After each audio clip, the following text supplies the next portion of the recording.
obviously you guys in what you do, Connor, you've been fighting against this for a long time. We do certainly need a cultural shift in this country to try and drag it back to normality.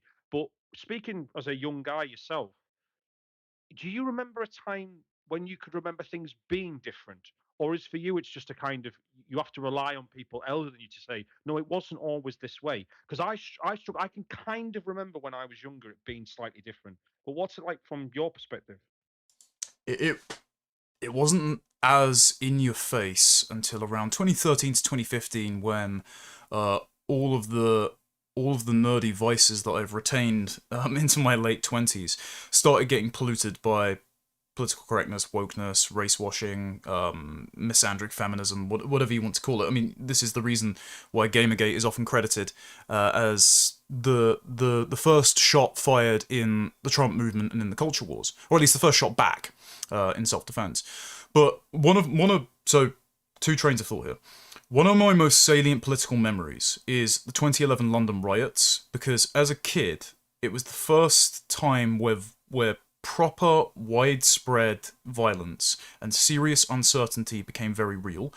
And it was in my area, so I was living around Eltham at the time, and there's a 321 bus that comes straight up through Lewisham, and Lewisham was one of the areas that was beset by the sort of scenes actually we saw in Clapham yesterday. It's just a sort of pastime in London these days, just randomly loot and commit arson attacks. And a bunch of said rioters, the GDP dressed in balaclavas, hopped on the 321 and came up towards Eltham, and they were only stopped apparently because they had a clash with the EDL at the time. And I heard about this years later, but that wasn't far from my road, where my house was, where I lived. And so I just remember being glued to the screen, watching that massive, famous furniture store burn down, watching just roads full of masked teens looting phone shops and footlockers. And it was horrifying. And from that, I think from that moment on, I've always had a deep level of political cynicism. Of course, that was shortly after the 2010 election, which was the sort of first moment of political salience for me, watching Farage and Clegg and Brown and Cameron all bicker. And that was back when politics was still... It was still very within the Blairite paradigm. It's still quite polite, if Yeah, that and makes sense. it didn't feel like we had this it didn't feel like the stakes were quite as high as they are now, right? I certainly didn't feel that way at that time either.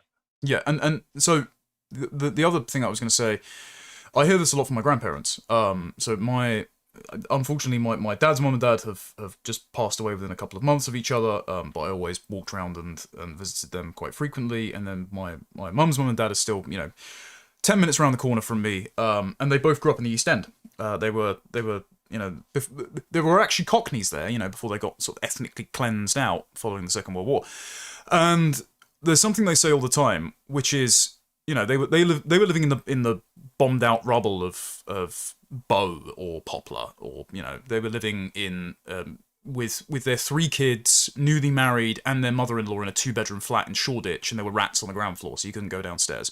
There were holes in the roof. They had old army blankets that were second hand. They barely ate anything. When they were kids, they had to bunk into the Lido on only a bowl of cornflakes in the morning, free tap water from the fountain, and thin gruel at night.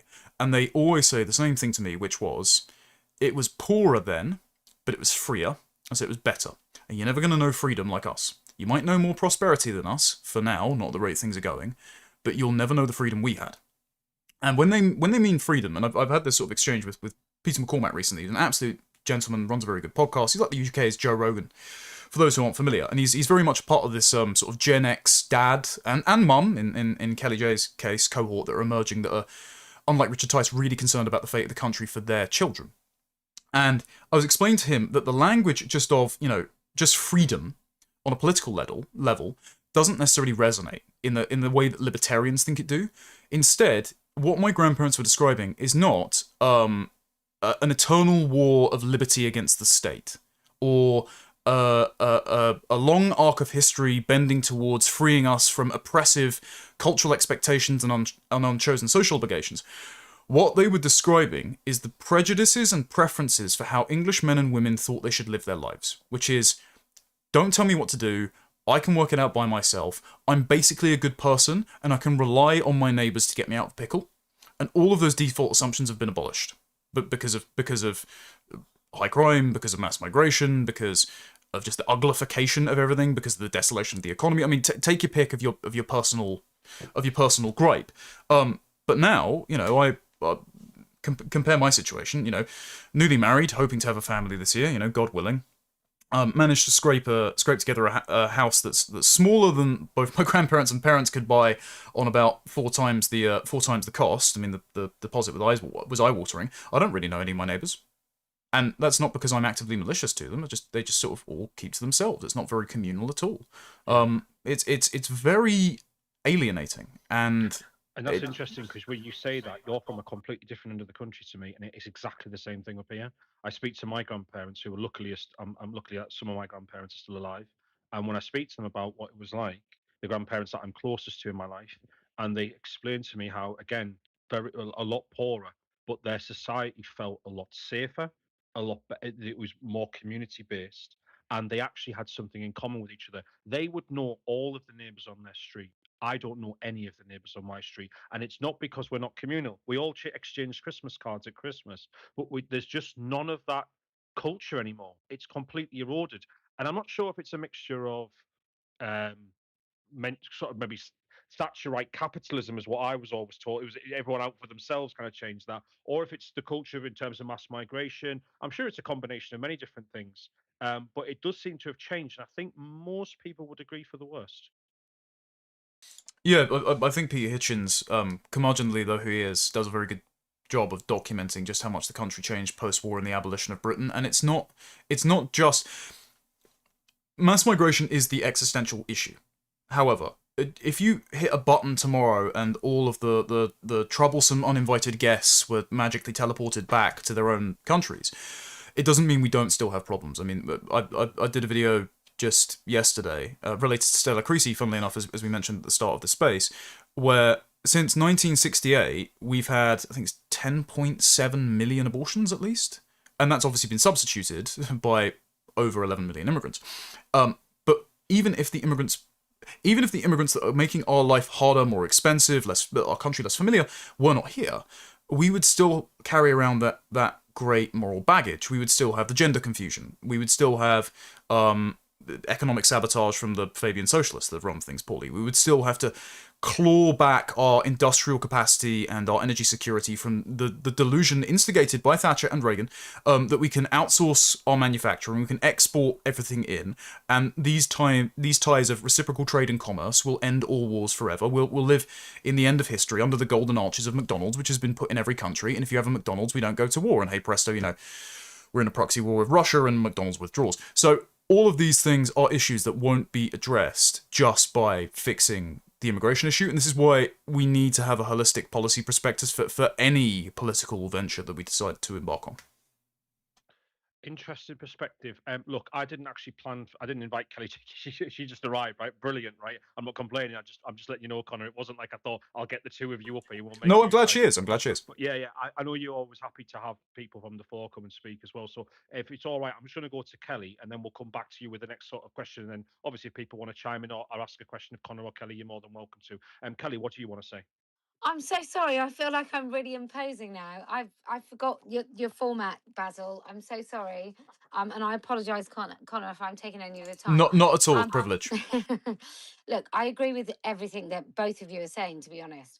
However, I just want to add the migration of people within this country. So people, let's call them ethnically English people, and I've had too much wine, but ethnically English people who realised that where they were, the jobs were not existing, so they needed to move away.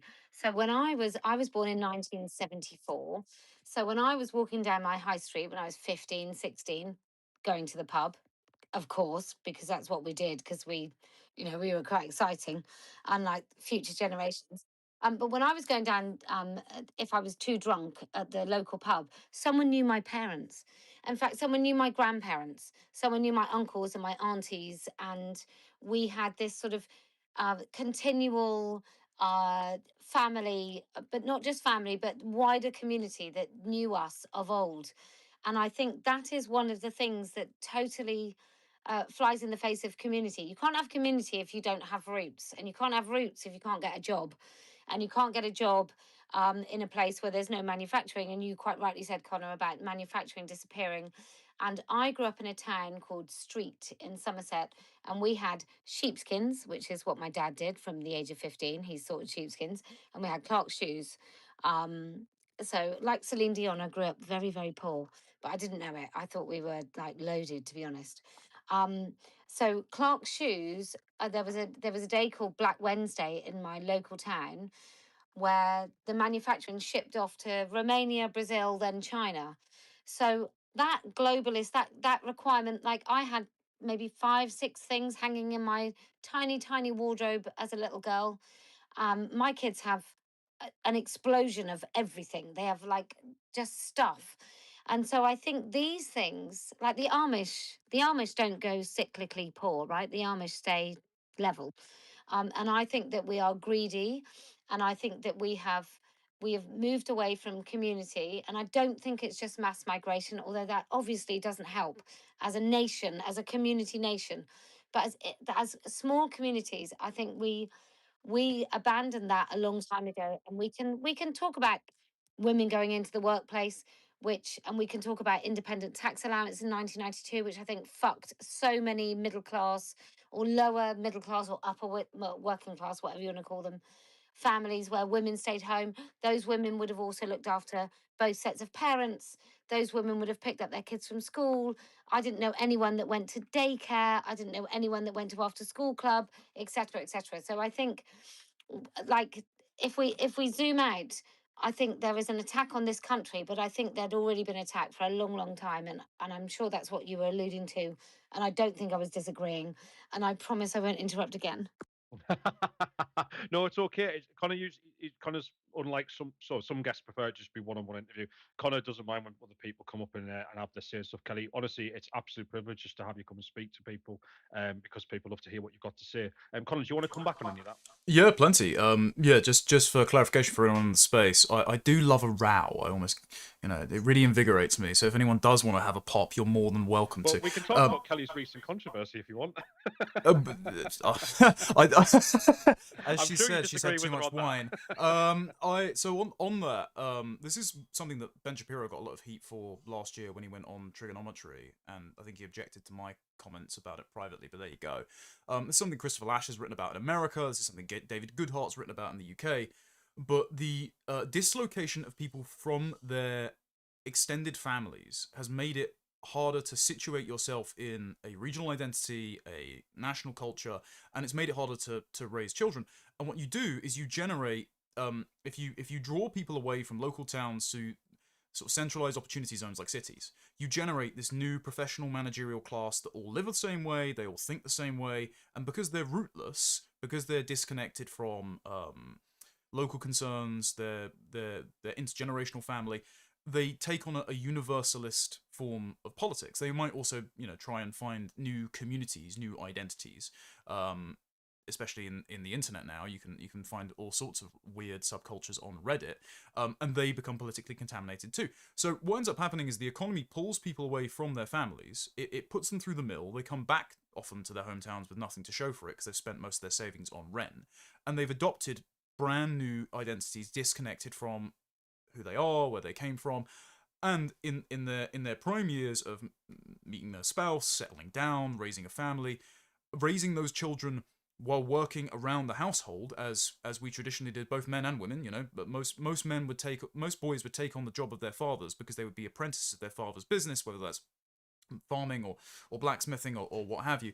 In this very short window of time, in the industrial and knowledge economy, in the outsourcing of manufacturing overseas, we have desolated various places across our country, situated London as an information knowledge economy, financial services, again, professional managerial jobs, and we've moved everyone away from their families to go to university, to participate in this credentialed system, to then go and work for their 20s and 30s, potentially in London, spending a lot of money on either commuting in from commuter belt towns or on rent, and then you've got to squeeze your family time in the last few years of your 30s.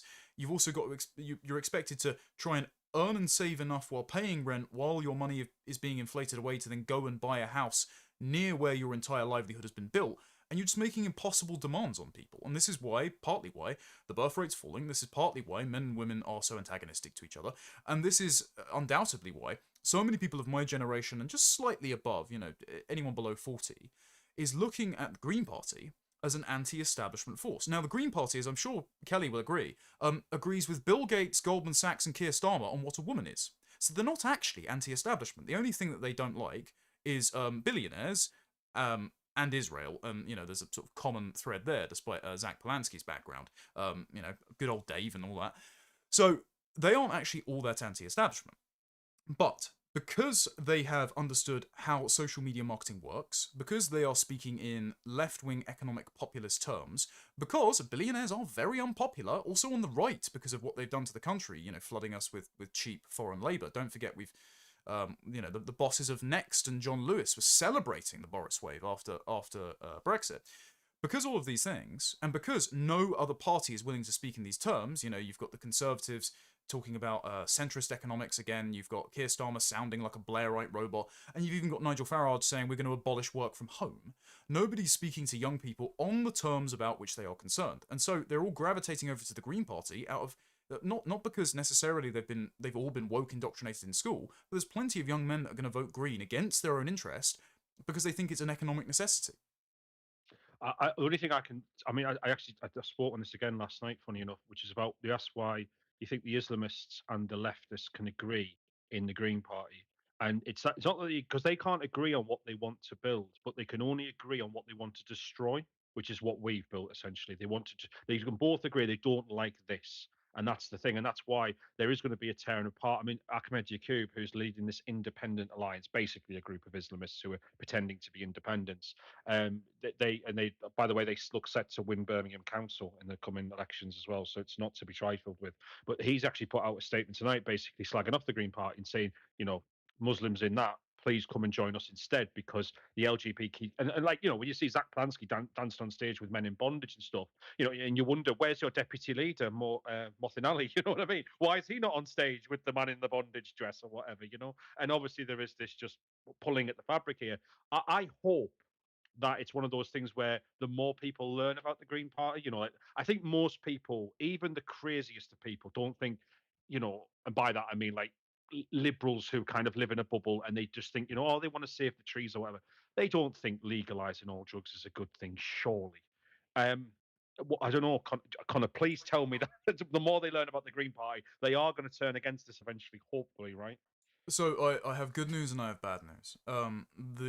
The good news is the Greens have a kind of demographic hard cap on their support. So as you say, the more people see video footage of simultaneously Zach Polanski dancing on stage with the villains from Mad Max 2, and also various members of the Indian subcontinent shouting Allahu Akbar, this is for Gaza, and then deciding to get in his Del Boy outfit and go, I'm from Shropshire, I'm just as northern as you are, mate, and don't look at my wife, who's currently dressed like a letterbox. The more they see that, the more regular people will be put off. And so their actual constituency is hard capped at I speak sympathetically here, even though I'm going to use abrasive language. Young women who have been one-shotted by a combination of hormonal birth control since they're about 10 years old, and a social pressure from a progressive, polluted school system in which the National Education Union also has a lot of cross-pollination with the leadership of Stand Up to Racism. So shock, no wonder the schools are in such a bad state. And, of course, the main pitch of the Green Party is, hey, we're the party of Camp of the Saints, we're going to steal stuff from white people and give it to immigrants, which is basically the Zoran Mandani promise, right? So Zach Polanski is running Zoran Mandani's playbook, and that's actually the coalition that gave Zoran Mandani the mayoral role in New York. The bad news is that as elections trickle onwards, as the demographic pyramid gets more and more inverted against the wishes and the interests of patriotic British people, then that constituency grows.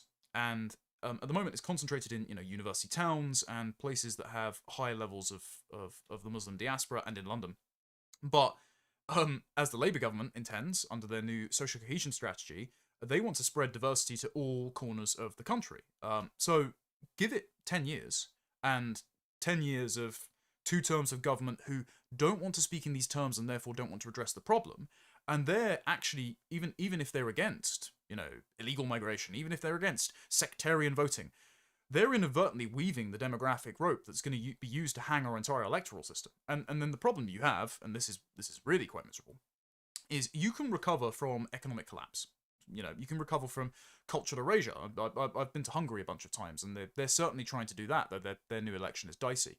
But you cannot recover from full-scale demographic substitution, and it's very difficult to take your country back once it's been conquered by a force like the Ottomans or Hezbollah, or as we're seeing in South Africa at the moment, a force that is basically genocidal and expropriates the property of white people under the guise of decolonization. It's very difficult to recover from that kind of ethnic balkanization, especially when it gains demographic momentum and therefore political power. So we can solve it in the next 3 years. I don't know about in the next 10 years. Right. I did bring Connor on to speak about Reform and Restore, so I promise the next question will be on this. But I would be remiss if I didn't ask Kellie-Jay Keen while she's here about this question. Kellie-Jay, I've been absolutely fascinated by your, I don't want to say political journey, because I don't know if you already had these preformed beliefs or if you've learned them along the way. But what I want to say is I'm fascinated by the tensions within the kind of movement, do we call it the pro-women movement, let's say, right? Pro-realist women movement, right? And you've obviously clashed with, I guess they would describe themselves as feminists, left-wing feminists maybe, who seem to be quite comfortable for some reason whenever Islam rears its ugly head and says, like, this is feminism too, right? Women in burqas and stuff. And you are ardently against this, and I've heard you kind of say, this is not what I recognize as anything that I would describe as British or English. I don't recognize this culture. I don't think that we should be celebrating this either. Can you just kind of explain to people, Kelly, from your perspective, what's been going on in the kind of, I know it gets called the turf movement, but I know some people don't like that term, in terms of why some women see that we can attack men who want to pretend to be women as that's against what we need, but for some reason they don't look at the burqa in the same way as a form of oppression. Do you get what I mean? I 100% get what you mean. But it goes back to the same principles as I was talking about before, which is some women genuinely want to do good, and some women want to be seen to do good. And I hate to speak about my sex in this way because I really like women. Well, not many of them, but as a class. I don't like many women at all, actually. But I believe we should have rights. But I went to see Harry Enfield a couple of nights ago, and it's relevant because there's many women that just think they just like a brand person. And so if something comes from a brown person's culture, then that's fine because they can't be judged the same because ultimately those women are racist. So that's why black women who don't agree with those sort of left wing feminists will be accused of all sorts of really proper racist things. A brown woman is not allowed to think that uh, that voting Tory, for example, is acceptable because she's supposed to fall in line as a person without their own independent thoughts. Like that's what the left truly thinks of brown women. Um, and that's borne out time and time again. That's why, like Rishi Sunak might have been called a coconut. That's because he had brown skin, therefore he was expected to agree with a certain opinion. But when it comes to the burqa, I think ultimately, if you think it's okay for some women to be shrouded in a fabric prison on the basis of their culture or skin color, that means that you don't genuinely think all women are equal. And I don't think those people know that they are at the actual definition of racist, which is not racism doesn't mean with a certain sort of power or with a certain sort of something. Racism means that you think there are different standards and different things for different races or different skin colors. That's what it means. That's why black people can be racist against white people. I don't think it depends on power. That might be not something that I would have thought 10 years ago, maybe 20 years ago when I was definitely on the left. Um, So yeah, that's why I think you have to bear in mind that there are some people that genuinely believe some things than others, and there are people ultimately with vaginas, or people that kind of act like they have vaginas, and what they do is they do this thing of, it's a good thing to think this, therefore I'm going to say that I think this. That's ultimately the whole thing, Basil. It's no more complicated than that. Thank you very much, Kelly. Insightful, I think, is the word I would use to describe it, because I think for many people looking from the outside into this kind of the movement and how, the different factions of different sides of things, it's interesting to see that, some people are absolutely adamant that this oppression of our rights is a problem, but this oppression of our rights is not a problem. And again, it brings it back to that point I made at the start where I said, we can agree and disagree with people who agree there is a problem, but when we can't agree that this thing is a problem in the first place, that's when we have a breakdown in terms of, and people start saying, you're a nasty person, you're a fascist, you're evil, blah blah blah. Right, I promised we would get onto Reform Restore. The reason why I love having Connor on is because Connor's just enough on the periphery of Restore Britain where he's not inside the bubble, so he's not responsible for anything from the party, but he also knows kind of what's going on and knows many of the shakers and movers. Connor, I would be remiss if I did not ask you about how last time I spoke to you, in fact, we were talking about Matt Goodwin, I don't know if you remember. And then obviously he's went on this complete weird route. And I saw your good friend and my good friend as well, Charlie Sansom's video yesterday, which I shared, where he just made fun of the kind of how you write a book in the modern nature about politics and you just use Chat GPT. I'm sure many people in the space already know what's been going on with that Goodwin, but can you just explain to people what you made of the whole thing? Did you expect this to happen? Were you surprised? Because I know you've had a lot of back and forth with them on Twitter as well. So, I take no pleasure in it, despite me throwing a few jokes in on the stream the other night. And so, for context leading up to the whole controversy about whether or not Matt used ChatGPT to write his own book, when Matt was campaigning in Gorton and Denton, when he announced his candidacy, I publicly said, "Hey, good luck, Matt." So did my friend Steve Edgington. We actually, in 2025, when we were at the inauguration party in January, I think it was the GB News one, or it was one that was hosted that Farage was speaking at. Anyway, Matt came over to me and Steve and slapped us on the back, and he was like, "Look, guys, I know you've got your criticisms," because at that point it was me and Steve that were both the most vocal for saying, "Why has Farage announced mass deportations? What the hell are you doing?" But he said, "Put your differences aside. Reform's the only game in town. Support it." And this is when Musk had taken a photo with Farage, when Nick Candy had joined. This is when all the momentum seemed to be with it. And I was, I'd spoken to Rupert privately when he was still in the party. I had plenty of friends that were helping run it in Millbank Tower. And I was like, look, I'm a critical friend. I want to encourage them, but that doesn't mean I let them slack. And when I think they're doing something wrong, I'll call it out. And so, fast forward to when Matt ran as a candidate. I had been banned from the party back in November 2025, and Matt and I were set to speak at a Reform event that a couple of local branches had put on, kind of like a people's question time. It was me, Matt, David Starkey, and someone else. And I'd been banned by head office. I think I know who, but, I'll keep their name out of it. And Matt rang me up and he just said, "Look, take my advice, don't say anything, because I've had to eat a lot of shit to sit at the head table." Basically, Matt was saying to me throughout the course of the phone conversation, if you keep quiet, if you understand that the party is in a difficult position and you're a risky figure, then eventually, in 5 or 10 years, you can be on the front line of politics. And my response was, look, I appreciate that you want to cultivate young talent. I appreciate that you want to look out for us. I'd always been friendly with Matt. I'd written for his Substack before. We'd had dinner and things like that.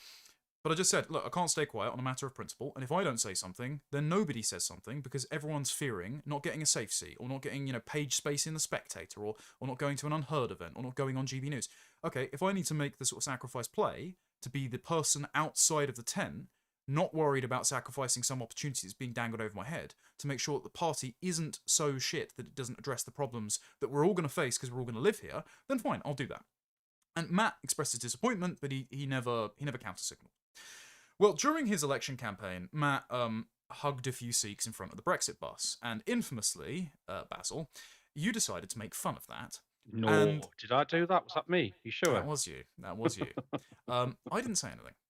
However, Matt then decided to, quote, retweet you and say a lot of outright racists are orbiting Restore, and it was like, whoa, hold on a minute. This is a couple of weeks after it had launched. He knows myself and Harrison very well, because he's been on our show on Deprogrammed, back when that was on the New Culture Forum, a bunch of times. He knows Charlie very well. Charlie used to work with him. So he knows us all personally. He has all our numbers personally. So the fact that he went public with a random attack on men he knew, totally unnecessary, totally dishonourable. And I said that in person, publicly on X, and then I texted with him privately, and I won't disclose that.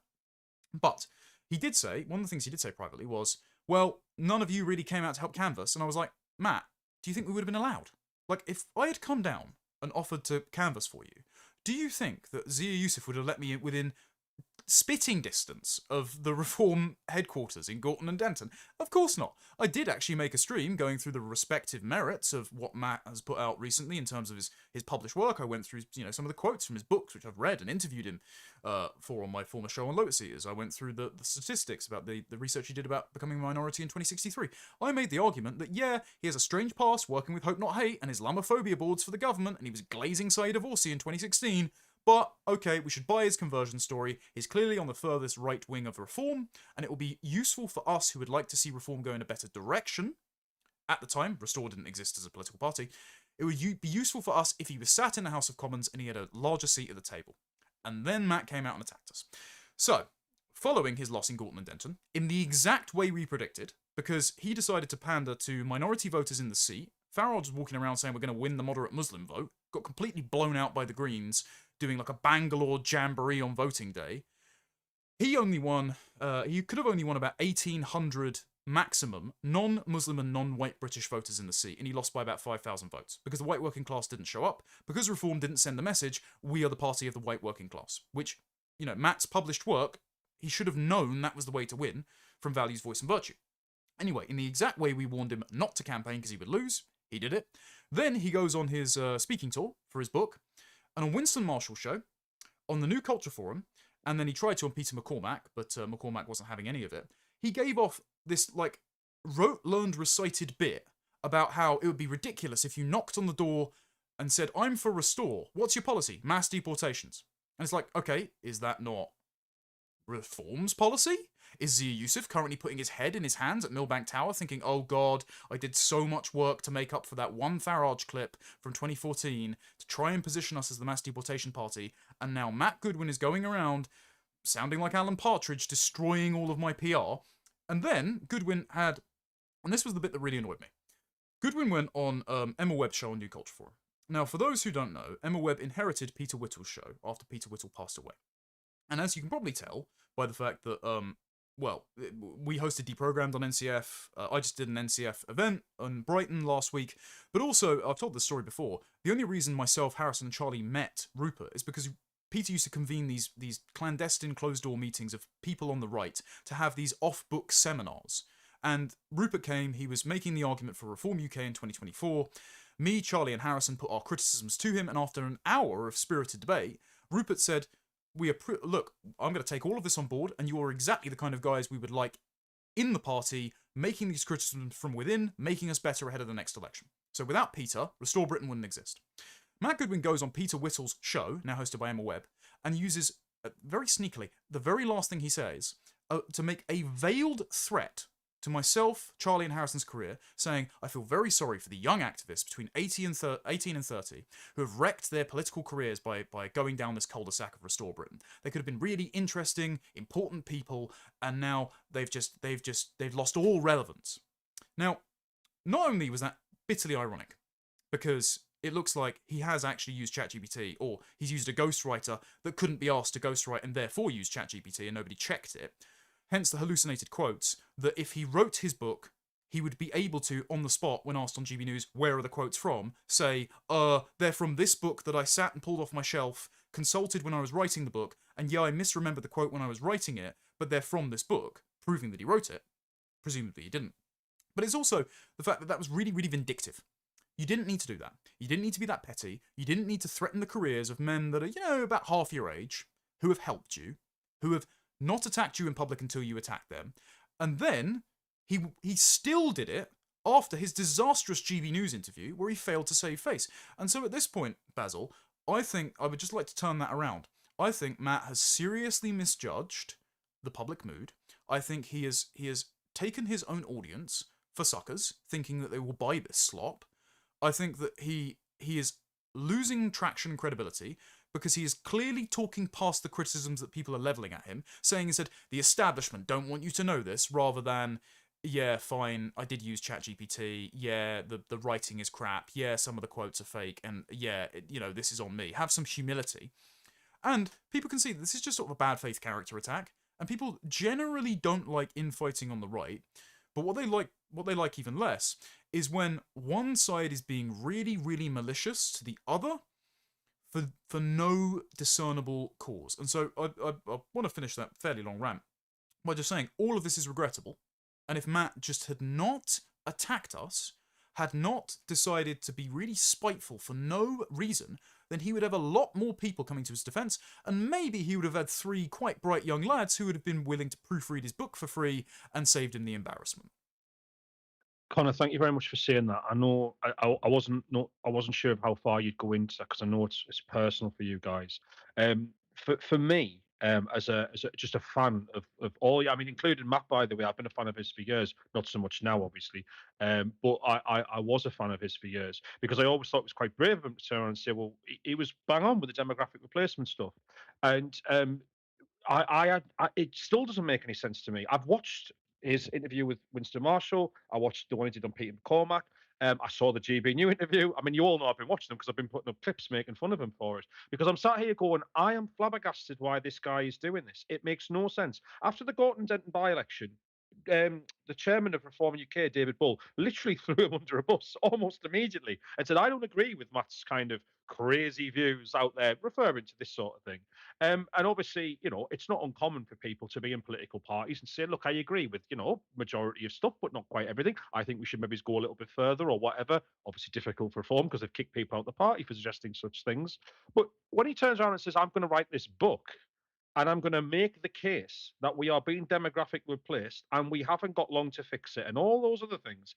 And then turn around and say, but the solutions are laughable and they're not even worth trying. And not only that, the people who are out there right now saying, we're going to try and provide a democratic outcome to get these solutions. Those people are, as you described his quotes accurately, I believe.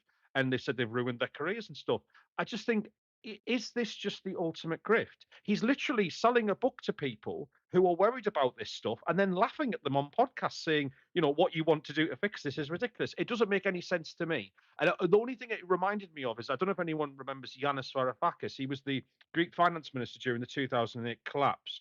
And obviously he walked out of the job because his negotiations with the EU went terribly and all the rest of it. And he was on, I remember in the run up to Brexit, he kept on making the case that Brexit was the EU was terrible. It was an awful block. No one should have want anything to do with it, but we've got to stay in it, right? And I was always confused by that. And the only example I've seen is similar to that is Matt Goodwin with this book, where he makes the case for this horrendous thing that's happening, and then says, "But we can't do anything about that. So what we've got to do is go and do this thing instead." Which makes no sense to me. By the way, 5 years later, Yanis Varoufakis actually turned around and changed his mind and said we were right to Brexit. And you never know. I was going to ask you, do you think Matt Goodwin might, years to come, turn around and say, maybe I shouldn't have gone after the people who agree with me and stuck with the people who don't? I've got that tweet bookmark that he sent to Charlie saying in 5 years' time, bookmark this tweet, come back to it. I'm correct. Your careers will be over. So I suppose we will see. But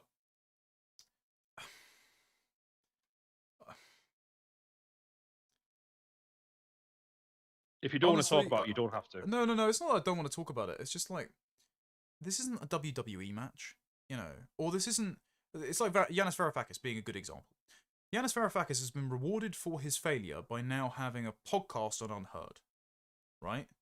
Bear in mind, Freddie Sayers thought that me discussing immigration with Michael Gove and Catherine Birbalsingh was so beyond the pale that I deserved to not just have the debate censored, but I'm now banned from the physical premises of the Unheard Cafe. I can't go and get a fucking coffee. But Yanis Varoufakis can fuck up the entire finances of Greece and be rewarded with a podcast by Paul Marshall. So I just want to, Matt Goodwin is saying, you've ruined your careers by speaking about these things. You've ruined your careers by saying you want to do more about this problem that we agree exists than buy my book. You know, the sort of, you know, the Danny Finkelstein pop-up advert thing. Matt Goodwin is offering, basically, a front row seat to the destruction of our own country. And I'm sorry, I don't understand how he's doing that when he has a daughter. Like, Matt, I understand that you may think that you're one of the hands on Reform's Ming vase. You're trying to carry it into Downing Street. I don't know if you've noticed, but those hands are slipping. They've fallen about 5 to 8 points in aggregated polls in the last 9 months from their peak of May last year. And that's because they've taken in too many Tory defectors. It's also because they've estranged their own base by constantly insulting them and walking back from the policies they care most about, namely mass deportations and the reversal of mass legal migration, something Rupert has now promised, and hence why Restore are gaining traction. And so I actually don't care if, by Matt's standards, I am losing relevance, because, you know, I've never allowed ChatGPT to write anything that goes out with my name on it. Funnily enough, I don't use it to write anything. I do all my own writing and reading, because I would feel like I don't have any credibility otherwise. But also, if what is on offer is, by staying silent, a safe Reform seat, where if the price of admission to the party is staying quiet, lying, betraying people, you know, you'll have to keep staying quiet if you want to keep it, and you'll eventually be lied to and betrayed. If it is a column in the Telegraph, if it is a GB News show where every 15 minutes you have to pause for an ad break for a P&O cruise, I'm sorry, I'd actually rather be on the outside. I'd rather lose your respect. I'd rather play, hopefully, a more important role in advancing the solutions that I think are necessary to have a safe country to raise my own family in, than I would expedient career security at the expense of the long-term peace and prosperity of the country. Connor, on the issue of Reform and Restore being, well, I used to find it quite easy to turn on and differentiate the major differences between the two parties. There does seem to be a coalescing, particularly from Reform people like Matt and others, to say we're practically the same. And they've obviously done a bit of catching up, because since Restore Britain launched, all of a sudden these policies, which were done on Twitter, by the way, there's no actual policy documents. They were just, you know, pumped out of the airwaves and said, oh yeah, we'll do mass deportations too, and obviously we'll do all this thing and yada yada yada yada, and they'll catch up to kind of to try and I'm sure you're aware, Connor. There's a whole archive of people at Reform who are literally dedicated to making sure that they catch, restore anything, and obviously they stop as many defections as possible. I was informed just today there's a whole region of Reform UK. I won't go into it, where someone's confirmed to me and showed me there's a list basically where they've got candidates who they're sat there going, we need to we're marking up who we think's going to defect the likeliest and so on, and they're just checking their Twitter feeds and saying, have you ever said anything nice about Rupert Law? Basically, this is the level of paranoia. Um, do you think it is easy to delineate right now the differences between Reform and Restore on, let's say, policy? Let's not get into the personal aspects. Do you think there is enough of a difference right now? And what do you see coming down the line in terms of what Restore Britain will be willing to do that maybe Reform UK wouldn't touch with a barge pole? Okay, let's talk purely about immigration policy. Personnel does factor in. First of all, any similarities between Reform and Restore policy are because Reform has been dragged kicking and screaming to that position, and are now going to have to live with the consequences of having 2 years of clips of them denouncing that position as too far right and dismissing the concerns about it because, you know, they'll be long dead by then, come back to haunt them anytime they try to sound credible on the issue. But okay, let's talk about. I've done like a 2-hour breakdown of these respective policies, and the law and everything. But let's boil down Restore v Reform's deportation policy. Operation Restoring Justice is 6 pages, and 2 of those have graphics on. It has less legal analysis about the consequences of leaving the ECHR than Harrison Pitt did in his 133-page mass deportations paper. Harrison is not a trained lawyer. He consulted trained lawyers for the paper, but bear in mind, Reform now have Suella Braverman on staff, who wrote with Guy Dampierre for the Prosperity Institute one of the leading papers on leaving the ECHR, and it was actually up to Harrison to suggest pieces of case law for them to incorporate so that they can stop a constitutional crisis with Northern Ireland and the Republic of Ireland and the Belfast Agreement. So there's some like shoddy policy making here. Restore have costed theirs. Reform haven't. Reform have yet to say the pieces of domestic legislation that they would like to repeal and replace. Restore have listed all those. So the actual nuts and bolts of doing mass deportations, as well as creating a hostile environment to encourage not just lots of illegal migrants to self-deport, but lots of legal migrants to leave, has been much more fleshed out on the Restore side. Reform have not been forthcoming with their own policy. And the problem you have is, one, if you're unwilling to subject your policy to scrutiny, then you're not going to have people in the broad ecosystem of the British right, which is very well read and very forthcoming with their opinions, be able to critique it and have you update it before it makes contact with the civil service. And if you don't put it in your manifesto, then it's not going to get past the Salisbury Convention, which means that the Lords can basically scupper it, which is one of the reasons why, for example, assisted dying has been blocked. Because even though Keir Starmer made a vague promise to Dame Esther Ranson on ITV right before the election, it wasn't actually in the manifesto to pass it through, therefore the bill can just be shot down. You have to have everything in your manifesto, especially if it's radical, so the Lords can't block it. So the difference between Reform and Restore's immigration policy beyond illegals, Reform have a red list that they start with having 0 countries on. Zia Youssef has said people might be hypothetically added to the legal migration red list if they don't take back their illegals, which means that under a Reform government, we will still take legal migrants from Afghanistan, Pakistan, Eritrea, Sudan, take your pick. Under a Restore government, it starts with a red list, with plenty of countries already on it, because of the behaviour of their existing nationals in our country. And India is on that list. I will tell you now, the major difference between Reform and Restore is Nigel Farage will never ban immigration from India. He was at the World Economic Forum in January, saying that even after the Boris wave, we have yet to tap the untapped potential of India. If 250,000 Indians every single year were the solution to Britain's problems, then India would have no fucking problems, Nigel.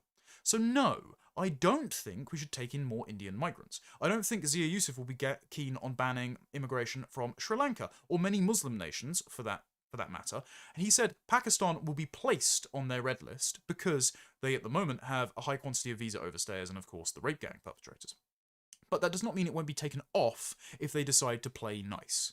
I think we do not need a single migrant from Pakistan. There are some very nice people that have come from Pakistan. Momus Najmi, for example, despite some of the mean things that Ben Habib has said about men he also knows from Restore Britain. Ben Habib has been, up until very recently, a very positive impact on political discourse. But I don't think any of those individual people are, in the final analysis, worth accommodating in future for even the risk of more Pakistani rape gangs. I just don't think the trade-off is worth it. And so we can just outright ban immigration from those nations, and we can, and this is what Restore Britain will do, confine immigration to 2 avenues: temporary working visas with a timed expiration that you cannot apply for citizenship from, very much like in Hungary, and spousal visas from green list approved countries. And those will basically be Western and Central Europe, the Anglosphere, with some restrictions on who from the Anglosphere, because we don't just, again, want millions of Indians coming straight from Canada, and Japan, South Korea, Taiwan, and Hong Kong. I might be missing 1 or 2 countries here or there, but that's basically the gist of it. Reform will never be that restrictionist, because Reform is too concerned about the donations flowing in from Indian and Iranian billionaires, about their business interests in Dubai, and about who can have access to their sovereign wealth fund. And so the big difference between Reform and Restore is who is going to be executing on the policies. Remember, Zia Youssef would be Home Secretary. They would put Zia Youssef in charge of counter-terror, the police, and immigration. So that's immediately a terrible start. They're not going to sack and rehire all the civil service, because if you've seen Danny Kruger's plans to restart the civil service, he's not going to remove the Constitutional Reform and Governance Act, which means that you can't actually hire and fire civil servants without getting an immediate judicial review that you're going to be defeated on. And the policies themselves are only going to be half measures because they have secondary concerns, like appeasing certain nations in foreign policy, or appeasing certain business interests both at home and overseas, or bringing in more revenue so they can boast that they're the political party with the most donations. Sorry, Rupert doesn't care about any of those things. He just cares about good policy. And if you call him names, well, unlike Nigel Farage, who's desperate to pack his party full of Indian and Bangladeshi nationals, not even naturalised immigrants, Indian nationals from the Labour Party, Rupert will just go, no, I don't care. I was going to ask you about Aaron Roy, but I thought they wouldn't do this after. Was it Adimo Aduzaman, the Bangladeshi? I didn't think we'd get another round of this stuff. But the Aaron Roy, what's interesting about that? And do you know what, Connor? I'll hold my hands up here. It never occurred to me until I watched it on your stream, where you said the hypocrisy and the double standards here regarding reform policy. Do you want to just explain to people why this is a major hypocrisy taken on Aaron Roy? So, in the immediate aftermath of the Gorton and Denton by-election, does everyone remember the narrative? It was, we've got family voting from mainly Pakistani and Bangladeshi families in Gorton, which is split up a bit like Israel-Palestine with the white working class in Denton. And so the complaint was, okay, we've got coercive family voting from unassimilated Islamic colonies, and lots of those people aren't even British nationals, they're Commonwealth citizens. So if you come over from India, Pakistan, Nigeria, Bangladesh, any one of our former colonies, you can apply to vote in a national election without being a citizen. And so Reform said, we are going to end Commonwealth voting. They're actually encouraged by a very good, well, I don't know if he's an actual anon, but he goes by the name on here, Charlie Cole. He puts out some fantastic articles and some policy work, and he was writing about the need to abolish Commonwealth voting. All excellent stuff. So then Reform run in, I think it's Portsmouth, a Bangladeshi national on a student visa who's from the Boris wave, who said to the person that selected him as a candidate, not only does he want to go and work in Dubai in future, but he, quote, wants to return to his homeland someday. So you can only assume that he's jumping on the Reform bandwagon to, like, pad out his LinkedIn or something by saying he's been a councillor abroad. And then you've got Aaron Roy, who came here between 10 and 6 years ago, we're not quite sure, is an Indian national, hates white people so much he made a whites need not apply football team, has won an award for being a diversity coordinator, got up on stage at the Reform, I forget where it was, not Durham, what's the other one? But it was Hartlepool. Hartlepool, that's it. Got up on stage, is greeted by Nigel Farage with fireworks and fanfare. I mean, dear God, what would I have to do to get that when I was a Reform member? And has a handshake, and then tells the audience, like, I haven't changed any of my views. My number one priority is to further DEI, to presumably further, his own political career. And the audience clap, and I just have to think, like, okay, you are running an Indian national, a Commonwealth citizen, as a candidate in your local elections. You are celebrating his defection, while also promising to take away his vote and his ability to stand as a candidate if you win power in government. And then the audience are like, well, hey, DEI, for the party that is promising to abolish DEI. It makes no sense. The only thing I can think is they've genuinely lost their senses in the pursuit to prop up candidates who are not English as a kind of diversity bullet shield from accusations of racism from the BBC, ITV and Sky. And again, if you're still giving that word power, you just haven't learned your lesson. Agreed. The fact that, like I say, they're going to take away the rights of this guy to vote in the election is just bizarre to me. And obviously just goes to show how little thought through it is. Right, Connor, there's people wanting to ask questions. I know you'll take questions. By the way, Kellie-Jay Keen's here as well. If anyone wants to put a question to her as well, I'm sure she'll be willing to answer. Just remember, rules are, as always, I don't mind if you disagree with people, but please be polite. They are giving us their time and stuff to come and speak to us. But before we do that, Connor, just one more quick question then on this whole saga, the latest. In terms of what Restore might do over the next 3 years, that would differentiate itself completely from Reform UK. And I think the big word is remigration, the one that Matt Goodwin was laughing at, which obviously I think the technical way that it's described, I might be wrong here, is the idea that, you basically say to people, well, look, you may be born here, but you're from a community that we would describe as not British. So it's up to you. You can leave if you want. We'll encourage you to leave with a carrot and stick system, you know what I mean? It's similar to kind of what's gone on in certain other countries where they've tried to, encourage people to leave this area and go to another one, etc.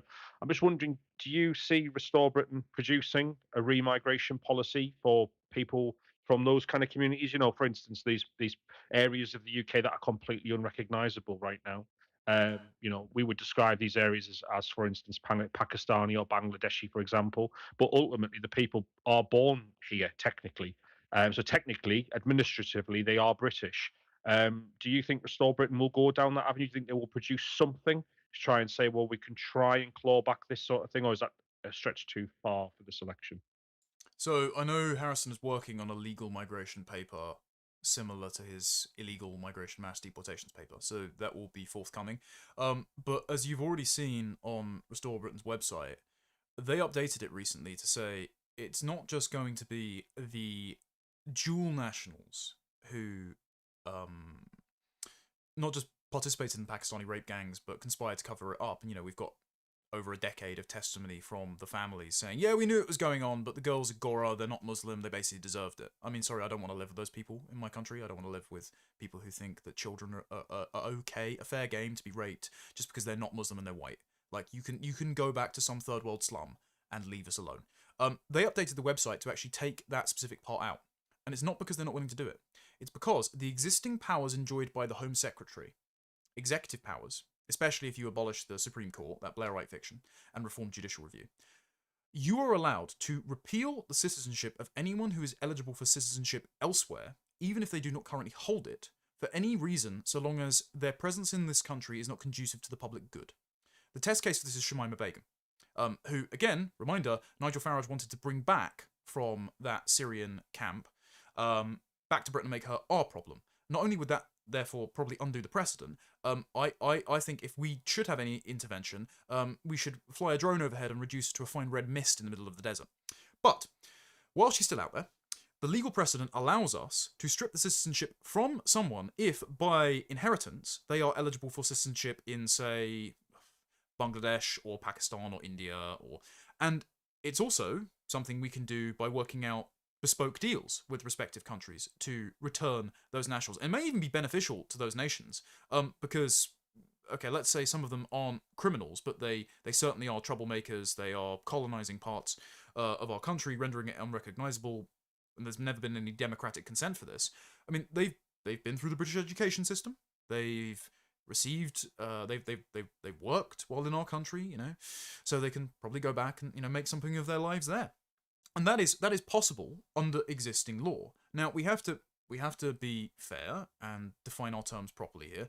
I'm very much in favour of not a sweeping categories immigration policy. I'm very much in favour of a friends and enemies immigration policy. We allow the small number of people who have married into the tribe, so to speak, who do fit in, who want the British people to regain possession of their own country, who want the culture and the political system run according to the preferences and the prejudices of the British people. That's the reason they moved here in the first place. But by nature of the rule of exceptions versus rules, those are a very small number of people. The vast majority should return to countries that better reflect their interests, and especially if, for example, there are millions of people who are not native who have a criminal record. They are not currently in prison, but they have committed a crime in our country. And based on the severity of the crime and the likeliness that they're going to commit another offence, again, why should they be in our country? I mean, those figures are outlined in a report that David Lammy wrote the foreword to inadvertently. So we can use executive powers to remove citizenship from people who have committed a crime, are likely to commit a crime again, they're engaging in practices that will never fit in our country. And we can fairly define those terms, and this means that we will restore what I think is a good term coined by my friend Carl Benjamin, demographic security again. Because back when we used to describe people as British who were not British, what we meant is they're basically one of us. And you can kind of get away with playing fast and loose with that definition if the vast majority of the country is made up by British people, and there are high requirements, high barriers to entry to join our club or our tribe, so to speak. All those barriers have been broken down, and so to get back to that place where we can have a kind of considerate, quite lenient culture that accepts people that we genuinely do get along with that just are of different heritage. We have to restore those demographic foundations, and remigration is the only method. Now, in terms of things that will differentiate reform from restore, it's not just immigration policy. Reform have not committed to abolishing the Gender Recognition Act. In fact, their chairman, David Bull, who in the 90s was writing LGBT books for children, Claire Page has done some good work digging into that, by the way, he said that trans women, trans-identifying men that pretend to be women, should go into women's prisons. He told Tim Stanley that in an interview in The Telegraph. Categorically, Restore Britain believes if a bloke puts on a dress, he is not a woman, he should be nowhere near women, he's probably a predator and should have his head checked. In terms of the recent abortion bill, Restore Britain would reverse that. Restore Britain, I don't believe, have a firm limit on what they would like abortion to be. But they have received the endorsement for the Society for Protecting Unborn Children for their commitment to reverse that, and also, my friend Charlie Downs' rhetoric saying that the record high abortions that we're seeing are a grave moral stain on our country. So Reform have already said, look, we're not going to touch any pillars of the sexual revolution. We're not going to revisit gay marriage. We're not going to revisit abortion. We're not going to revisit the ready availability of contraception. I don't know if Restore Britain are going to visit all those things, but they certainly see their excesses and its grave social ills to be addressed. Reform won't even talk in those terms because they're afraid of alienating some hypothetical constituency that is to their left, will always be to their left, and courting them will only drag you leftward. So I would say the willingness to address those issues, even in the first 6 weeks of existing as a party, is what separates them from Reform. Thank you very much, Connor. That was a brilliant answer and very informative. What I will say is on the abortion issue, I think, and I've done thousands of these spaces now, and I've spoken to women, men, etc., who have got different opinions on abortion. And while I think it probably wouldn't be popular across the country to, outright say ban abortion or whatever, I do think that the vast majority of people, and the vast majority of women, by the way, look at the numbers and think this is still a symptom. The number that we have every year in this country is a symptom of a sick society. There's something going on here when the numbers are this high, because they never used to be, and this is dramatically skyrocketed. And obviously, because we are so terrible at keeping data in this country, we don't tend to get to find out why that might be. It could be because of migrant communities, obviously selection, abortions, and all the rest of it, because we've obviously had a massive influx of them over the last Quick however many thing, years. it's not. Unfortunately, it's not. It's overwhelmingly white British women, and Okay. this means that combined with migration, there is a war on two fronts in terms of demographics and culture. One quick thing on that, Basil. I will say that I came to find abortion repulsive before I began returning to church, and it's about humility for me. I will never know at which point an unborn child has the sentience that everyone argues is this sort of qualifier for being a person. And because I never know, and because I don't take life lightly, I don't think it should ever be within my power to snuff it out. And I think that's a consistent position. I know that's not going to be the position of the majority of the country, but I do think it is short-sighted for people in other political parties to say that abortion is a losing issue or a non-issue, especially when, as we saw in America, abortion has become a more salient issue, and more people thought that abortion was horrific because so many states, I think it was New York first in 2018, were pushing for abortion up to birth, and they secured it. And so the more instances of abortion up to birth you get, the more horror stories you have of, children dying of neglect. I think more and more people are going to realize that this is an issue whose time has come, and we can't afford to carry this moral baggage around anymore. Fantastic. Thank you very much. Right. Okay. Let's go to questions. Like I said, rules are straightforward. Please use the hand system. Obviously, I don't mind if you disagree with people at all, but please be polite. I'll keep control of the conversation. It will be questions, not statements, okay? Because we have got an awful lot of people who want to ask questions. Kellie-Jay Keen I'm very glad she's still here with us and she's given us the time as well. So if you want to ask her questions too, you're more than welcome to while she's here. And obviously, if if anyone asks a question of, say, Connor and Kelly, you want to come back on it, just put your hand up, and vice versa. And obviously, we'll get the opinion of the pair of you. Right, okay, let's start going round hands. Be very quick if you can. Alexandra, go ahead.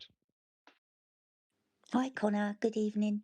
I just wanted to ask you, do you think that Matt Goodwin has realised that he's made a big mistake jumping over to reform quickly? And this is why, all of this is happening? I do think the unnecessary vitriol is a consequence of defending sunk costs, and I I won't say too quick because again I see reform and restores voters and some of it's personnel because I still speak to people in Millbank Tower. I see them as a Venn diagram. There's a lot of overlap. I think frankly reform policies are Restore is the party that many members of Reform wish Reform was, and many are still in Reform because they reluctantly believe that it is the only chance to be the battering ram on the castle doors of the Uniparty. I would remind them we've got more time between now and the next election than between now and the last, and in that time, Reform has gone from like 5% in the polls under Richard Tice to Farage leading it to 5 MPs to less than 5 MPs. To lots of Tory defectors, to top of the polls, to subsiding in the poll. So there's been quite the roller coaster. A lot can change in 3 years, and I do think that we're going to get to a situation where it will be one right-wing party clearly pulling ahead. I think that could well be Restore as things proceed, and probably the Greens eating up a lot of the base of the other left-wing party, and the discontented self-appointed centrists sort of settling like sediment in the Liberal Democrats, but they're on an island around which the forces of civilizational erasure are lapping like the waves of a rising tide. So even those seats are going to be diminished compared to what they would be if the election was right now. So as far as Matt goes, I think that Matt, as he was telling me for a long time, Reform was the only game in town, and he's committed over the last couple of years. He's put a lot of his reputation on the line to defend Reform, and until very recently, talk about issues that really needed to be spoken about. I will not dispute the 2063 statistic, drawing on demographic projections by some solid demographers.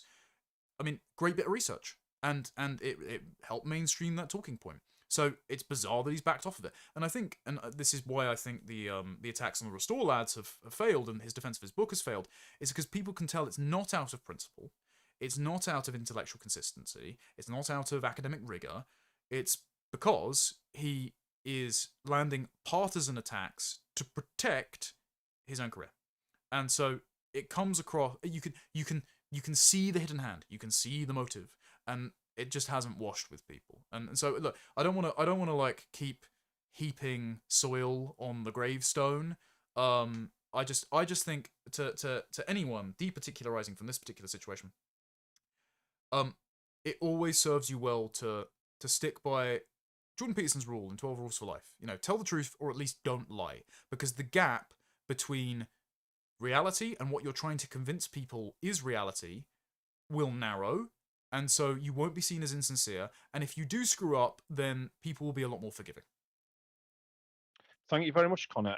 Right, we're joined by Nate of the State of Politics. Hey, good Nate, man. I'm a big fan of your show. I watch it every single night at the moment. He does it with Bo. Bo was in the other night as well, which is fantastic. Nate, would you like to contribute to the conversation, or would you like to ask Connor or Kelly a question? Is it even on? Hello, yeah, we can hear you. Jesus, all right. I've never done one of these things. Yeah, I mean, just to contribute to the conversation, I guess. To be honest, I think it's well. Firstly, thank you. I appreciate it. Appreciate the fact that you watch our little nonsense chit chats. It's cool. But yeah, I mean, we're on the precipice of essentially civilizational collapse. It's an interesting conversation people have when they point to Reform versus Restore.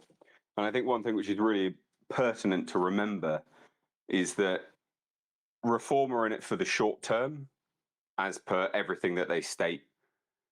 Everything, all the comms that they give out, it's all very, very short term. And when it comes to Restore, it's an existential thought process. That's the philosophy behind it. And I think that's something which everyone needs to remember, is that we are effectively on the edge of civilizational collapse, which sounds very melodramatic, but it's not. That's very real, very, very, very real. And it's something to keep in mind throughout everything that you do. Yeah, super, super important. Thank you very much, Nate. I'll take that as a statement. Let's keep going around to next Quick speaker. thing, if I Go on then, can. Connor. Yep. I said this to Bo earlier over DMs, Nate, but your new show with him is my washing up mandatory watching. Like I get no more cathartic pleasure than watching you and Bo just, and pardon my French, but just sit there and call Rory Stewart a cunt. Like I don't actually need any deeper analysis than that. It is just pure joy. Like, thank you for that. I think. Oh, we've lost him. Ah, damn. Yeah, you're back. Go on, Nate. I was going to say, I think the exact phrase was Gollum, but with late stage AIDS. Listen, I watch the show as well. I can vouch for it. It's called The State of Politics on YouTube. If you don't watch it, it's brilliant. It's what I would say is it's kind of like for people who are interested in politics, and you get the kind of high level analysis all the time, just to watch Nate turn and go, "Have you seen this?" and Bo just react horrified every single episode and just go, "What shit have we got to look at now at the state of our country?" It does kind of give you the kind of it reminds me of kind of been in a pub, the kind of pub view talk of politics. I enjoy the show. I think it's fantastic, and long may it continue. Thank you very much, Nate. I really do appreciate it. Kellie-Jay Keen, you put your hand up. Would you like to come in on that? Yeah, I'd just like to say, Nate and Bo, lads, it was disrespectful the way you disagreed with me. It was not nice. And I don't mind not nice if it's entertaining, but it was neither of those things. And you misrepresented everything that I said. So that's all I'd like to say. Well, Kelly, we actually replied to your comment offering you to come on the show, but you blocked me and you didn't reply to the comment. So you're more Maybe than you welcome to come were on the show. offensive. I look. Pardon? I get a lot of. I get TRAs coming out of my ears. I get like criminal levels of harassment all the time. So I'm routinely block people because I just don't simply have time when people are rude or annoying or just won't concede a point or discuss. So maybe you did one of those things. Maybe you didn't. Maybe you caught me on a bad day. Maybe. You're more than welcome to come on the show to chit chat about it. I don't believe it was massive level of misrepresentation, but you're more than welcome. I don't want to hijack this to talk about that, but you're more than welcome to come on the show. You can unblock me. We can chit chat. You can chat to Bo. I've unblocked you. I'd love to come and talk about it because I think actually it's a question that it needs exploring. Sorry, Basil. Sorry, Basil. It's absolutely fine. Kelly, the honestly, idea- I wasn't sure if you wanted to speak about this. I think the No, conversation do around it. that is fascinating. The idea of who is actually British, I think, is fascinating. I genuinely do. So I'm more than happy for you to discuss this. I would love. I don't even need it to be respectful. I've got relatively broad shoulders, but I think like the ethno nats, when everyone started going, "Oh, is she a Jew?" That was the time that I thought, I don't want any fucking part of whatever that is going on over there. I'm not going to get into this weird. Is she a Jew? She looks like a Jew. I've dealt with that before. And when we see what's playing out on our streets right now, I'm just not getting involved in that. However, I would like to discuss what the difference is between ethnically English, which I am, like 97% apparently, as is my husband, and what it means to be British. And can we have a continual culture of Britishness if we watch our P's and Q's, i.e., watch our percentages on who is ethnically English, Welsh, Scottish, at the same time as saying to some people, you know what, you really mean it. And so you can come in, and what does that look like whilst protecting what Britishness really is? But my view is our greatest threat is Islam. That's my view. It's the greatest threat in Japan, Europe, the West as a whole, the world, women, children, the sanctity of anything that's morally good. So that's where my focus is. But Nate, I'll come on. I would love to. It would be great. That would be Yeah, fantastic. I mean, you're more than welcome anytime. I think it's interesting how people just focus on Islam. I mean, the thing about, I mean, the terminology ethno-nat or ethnat and civnat is only something which is born out of necessity, because when you offer citizenship and passports out like candy, and you debase the value of what it means to be British, you have to kind of get into the weeds a little bit when you're forming policies. So when someone says, well, this is for the British people, you have to, you know, I would like something which prioritizes the individuals that have been here for generations over, say, I don't know, the Bradford lot, you know, the Cuzzy Bros, the Pakistanis that have been here for 10 years. But they're still called British because they are technically on by virtue of paperwork. And so, you know, ethno-nationalism as a concept, I think, was born out of necessity to delineate between purely administrative and actual natives. You know, the Britons, the British.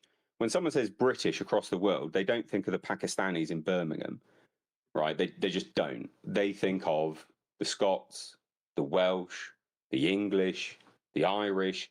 They're not thinking of the Pakistanis up in Birmingham. They're not thinking about the Windrush lot. They're just not, right?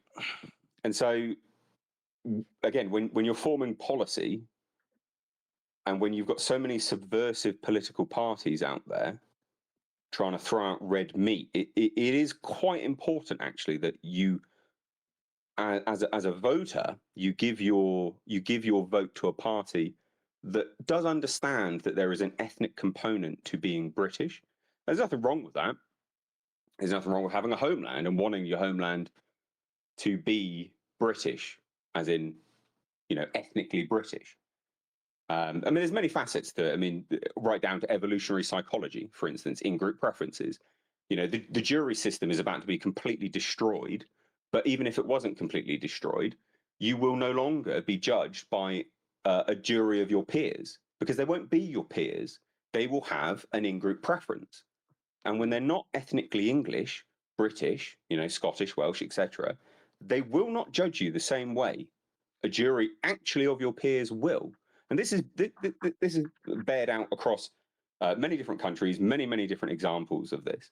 And so that's why it's come around. You know, it's not something which people wanted to pursue, but it is important, I think. I wasn't actually going to bring this subject up because I wasn't sure if you would be willing to talk about it, Kelly, or not. I didn't want to just put you on the spot like that. But as we've kind of into it, if you feel uncomfortable at any point, by the way, it's absolutely fine to stop it. I'm not. I don't want it to be a pylon, so to speak. So I'll try to keep No, control as I'm much as happy possible. with a pylon. I'm happy with But anything. I'm happy. Kelly, Silly if you want words. to respond to that, and then what I'm going to do is I'll go, because I was genuinely wanting to hear what Connor thought of this as well, because I'm sure you've seen that, Connor. So I'll let Kelly respond. I'll go to Connor's view, and then we'll go around everyone else's hands because we've been joined by some excellent guests tonight. So go on, Kelly. Okay, fantastic. So, as I understand it, the Bretons are Welsh. There was a nice sort of divide where we pushed them all over there.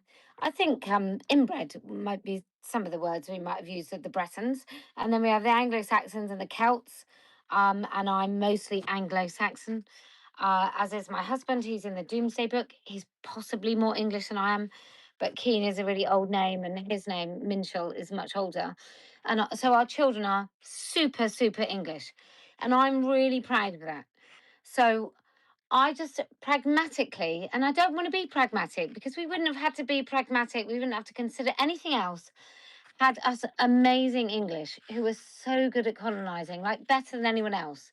And what did we do when we colonized? And I have had wine, so I apologize. But someone said to me, Linda Bellos actually, she said to me years ago, "Oh, English were colonizers." I was like, weren't we just better? Weren't everybody was a colonizer? We just did it. We were so fucking skilled. And I'm very proud of the English that actually what we did is we went in and improved nations. And we mustn't talk about this. We must all pretend that everything we've ever done in history is bad. And the Japanese, as I understand it, also are supposed to feel like that by the left. And so I get to this point and I'm looking at people that have been here for like 3 or 4 generations and feel British. And I use the word ill-advisedly, I use the word feel British on a podcast with Liam Tufts, which is where all of this stuff came from. And I don't mean that that person says they feel British. I mean that we have a feeling of something that is unified and British that isn't necessarily white.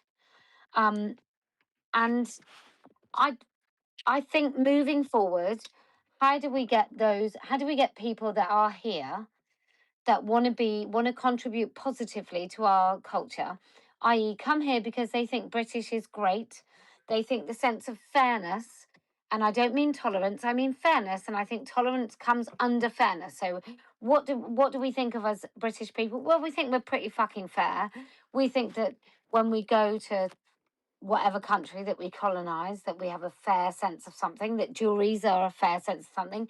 The Magna Carta is fair. And I think that saying that if somebody feels British, i.e., has a true sense of fairness, which would include putting native people above others, like on a housing list, maybe it should be the people that are born within 50 miles of the fucking house that actually get to the top of the list, not white people, brown people, or whatever. But I think that's right. I think that had we not had mass immigration, had we not had a denigration of what fairness is and what it means to be British, English, Scottish, Irish, Celt, Anglo, whatever, none of us will be having this conversation. It's simply because our country has been used as some sort of landing place for anybody that wants to come and take the piss and have the things that our parents have worked for. My parents worked outside the country for 10 years and had to come back in and weren't entitled to the NHS. They had to prove their entitlement. So that had we not made it so unjust, I think we could still be just and also accept that when we colonized certain places, when we made people British subjects, that actually we would recognize them as British, but that wouldn't be such a vast number as it is now. So I guess that's what I'm talking about. And when people, I think, smugly, as I used in my Substack piece, but when people start going, oh, well, maybe some men can be women, there is no biological fact. There is no status in which a man can be a woman. And I understand the arguments, and I've thought about them long and hard about there is no status where somebody who isn't British can be British. But we fucked that a long time ago, centuries ago, actually, when we made people British subjects. So I'm more than happy to be wrong at any time if somebody comes. And I agree with people that say that you can't be British unless. I also agree with that. I feel it. It's quite emotional. I feel that argument, but I think that in order to have a country that moves forward, that is great and wonderful and promotes its people and values, I actually think you need to give people a place that they can land and feel that eventually, with enough, maybe 100 years, that they too can be British. Connor, you obviously, I'm assuming, saw the big debate. Sorry, Nate. I just obviously we go back and forth. That's the show you're going to do anyway, and obviously there's lots of people with hands up. So I'm sorry, I'm gonna move on to the next speaker. But I really do want to see that interview you do with Kellie-Jay Keen. I think that'll be fascinating. And obviously, Nate, if you want to come back around to speak when we've done a few more people, definitely can get back involved. Connor, you obviously saw that debate. Do you want to come in on that and say what kind of feelings were on the matter, what you thought? Yeah, I have plenty to say. Sorry, Kelly, I only have one setting, and that is smug, so you may have to bear with me.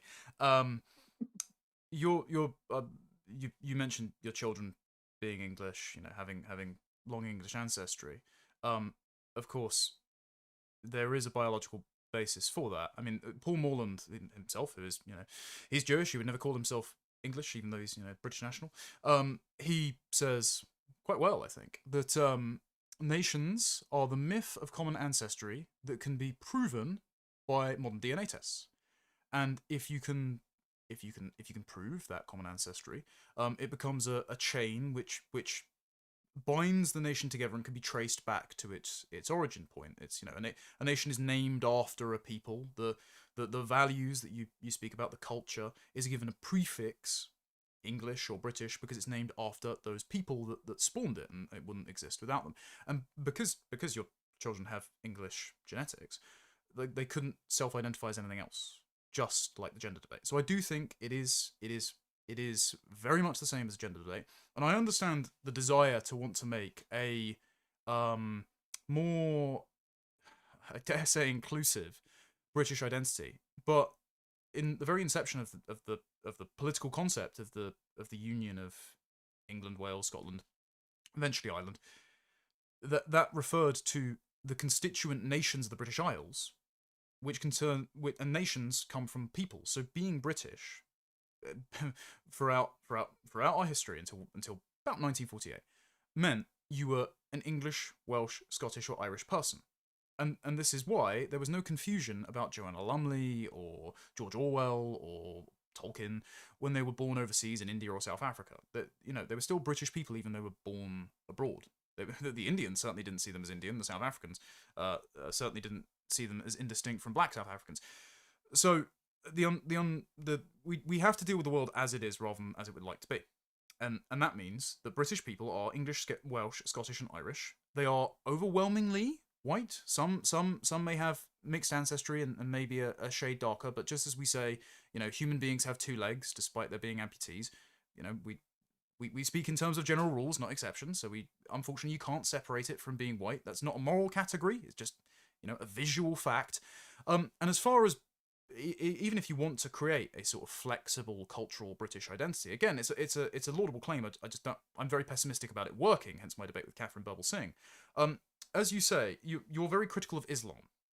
So am I. You know, I don't think you can get many people on the internet that are less charitable to Islam than I am.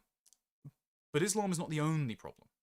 And Sikhism and Hinduism and, dare I say, anything in Judaism that strays from the Old Testament is not particularly compatible with British identity either. And I do think people who are broadly in the sort of counter-jihad camp, who focus on, at times, just the excesses of Islam, you know, Islamism, or just Islam, neglect to consider that any culture or religion that is not our own, that's plugged into our national hardware, won't run properly. Like, you know, you can't run iOS 10 on a Nokia, and you can't run Hinduism in Britain and still get Britain at the end of it, just as you can't run Islam or Sikhism. And so, I'm sorry, but that I think even if you were to create a British identity, it would need to be a lot more exclusive than I don't know if you're not prepared to do that, so I don't want to speak on your behalf. But than a lot of people who are interested in trying to make this sort of distinction between the people of England, Scotland, Wales, and Ireland, and this sort of this more incorporative, civic, cultural British identity, which I don't think can be severed from the people, and I don't think can be as flexible as they often make out. Go ahead, Kelly. Well, look, in many ways, I agree. I just want to make a real distinction because lots of people jumped on the idea of biology. When I said biologically, somebody from, I don't know, I'm going to make it up, Senegal is the same as somebody from Ireland. Biologically, the biological category is the same for humans. However, genetic and ancestry are subcategories within biology. So that's what the differentiation is. You know, we've had laws about anti-Semitism in the UK since the 1600s, so I'm guessing Jews have been here for a really long time. I don't know if we would say that person is not British just because they're Jewish, if their ancestors have been here 400 years. So I don't agree. I do agree that British culture and ancestry, fuck's sake, I can't speak, ancestry and genetics must come first in this country. But unlike other countries, we have done other stuff. Like Brazilians, for example, are a mix of lots of people because they don't seem to be particularly indigenous, and the indigenous people don't exist anymore. The Americans, like, are we going to say Donald Sorry, Trump do you is want not to American? be Brazil? Is Brazil working out? I'm sorry. These are not. I don't want to be rude, but I don't think these Is are it a examples that are going to nation? strengthen your argument. Is it a nation? No, it's not particularly coherent, is it? Is it a nation? In the sense that, well, it's a nation state, but it's not a particularly coherent nation. So what's a Brazilian? I don't know enough about the ethnography of Brazil to give you an answer. I'm afraid I only know enough about my own country. I'll Right. consider something on that, Kelly. What I would say is there's definitely a difference between New World countries and Old World countries, right? Because many Old World countries, other than the occasional one like Belgium, where it was invented out of thin air, it was defined by its peoples first. And if you look at the geographic nature of the continents, you'll see why. So, for instance, like France, it's obvious a certain peoples were going to exist there and develop there because they had mountains to the south, a massive river on the east side, and then sea around the north and the west. Same with us. The people on these islands, if you actually look at the DNA and the ancestry of the people, it's not the Anglo-Saxons, right? This is just something like Ancestry.com does to kind of make you go, oh, I'm a bit Anglo-Saxon, I'm a little bit Viking or whatever. The actual 90 to 95% of your genome, if you're from these islands, is the same as everybody else from these islands. It's barely touched by these very small levels of invasions of people coming over, the Normans, the Anglo-Saxons, and so on. The Anglo-Saxons being the most of them, but it's still only a few percent difference. It actually goes back to the people who were here before even them. And the vast majority of us, if you look at the differences between people, say you can go to the west of Ireland, the southeast of England, to the north near Aberdeen or whatever, right? You will find if your family are from these islands exclusively, there's less than 0.1% between us. We're actually closer together, the people of the British Isles, right, than the Han Chinese are. And no one would deny that they are an ethnicity.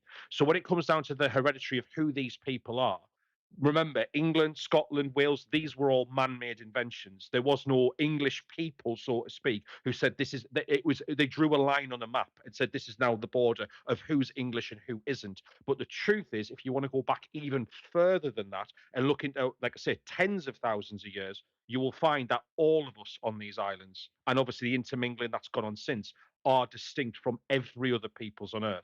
And I think that's important to remember when you consider Brazil, as you've said. Well, those were settler countries. So people from all over Europe settled there, as well as them having a native population that was largely wiped out by bacteria infections, etc. as well. So it's a lot more complicated in the New World than it is in the Old World, you know, where countries were literally founded usually by their peoples.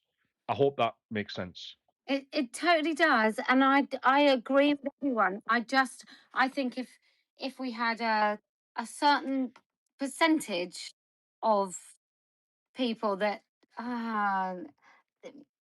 couldn't be ethnically British, but could be otherwise British, I think we'd be fine. But look, Brazil doesn't have a really great conquering history, right? Brazil hasn't. What's Brazil done? What have any other country? We've done this thing where we've gone and stuck our flag in countries, and it doesn't mean that those people become like Anglo-Saxons or Celts, but it does mean that we kind of fucked it for ourselves when it says only we can be British. Now, maybe British is more maybe there's two levels of British. There's ethnically British, and there's other British.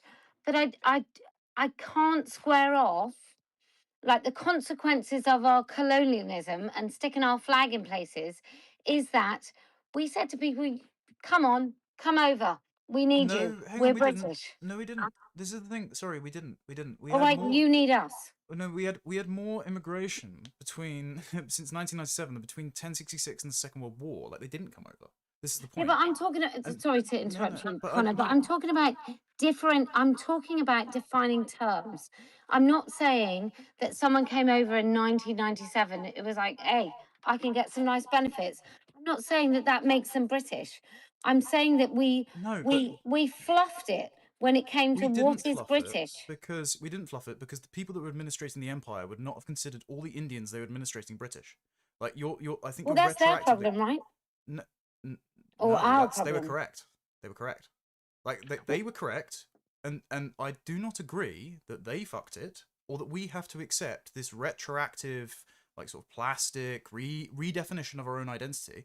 I think we can say, fine, there might be, let's say 5%, right?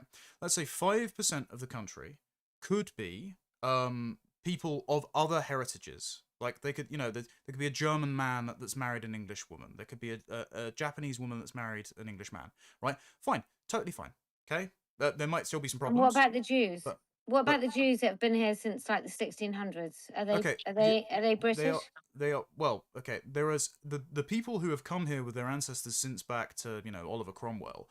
There are some British Jews. Let's put it that way. But if we're talking about their culture, not all of those things are compatible with the British way of life.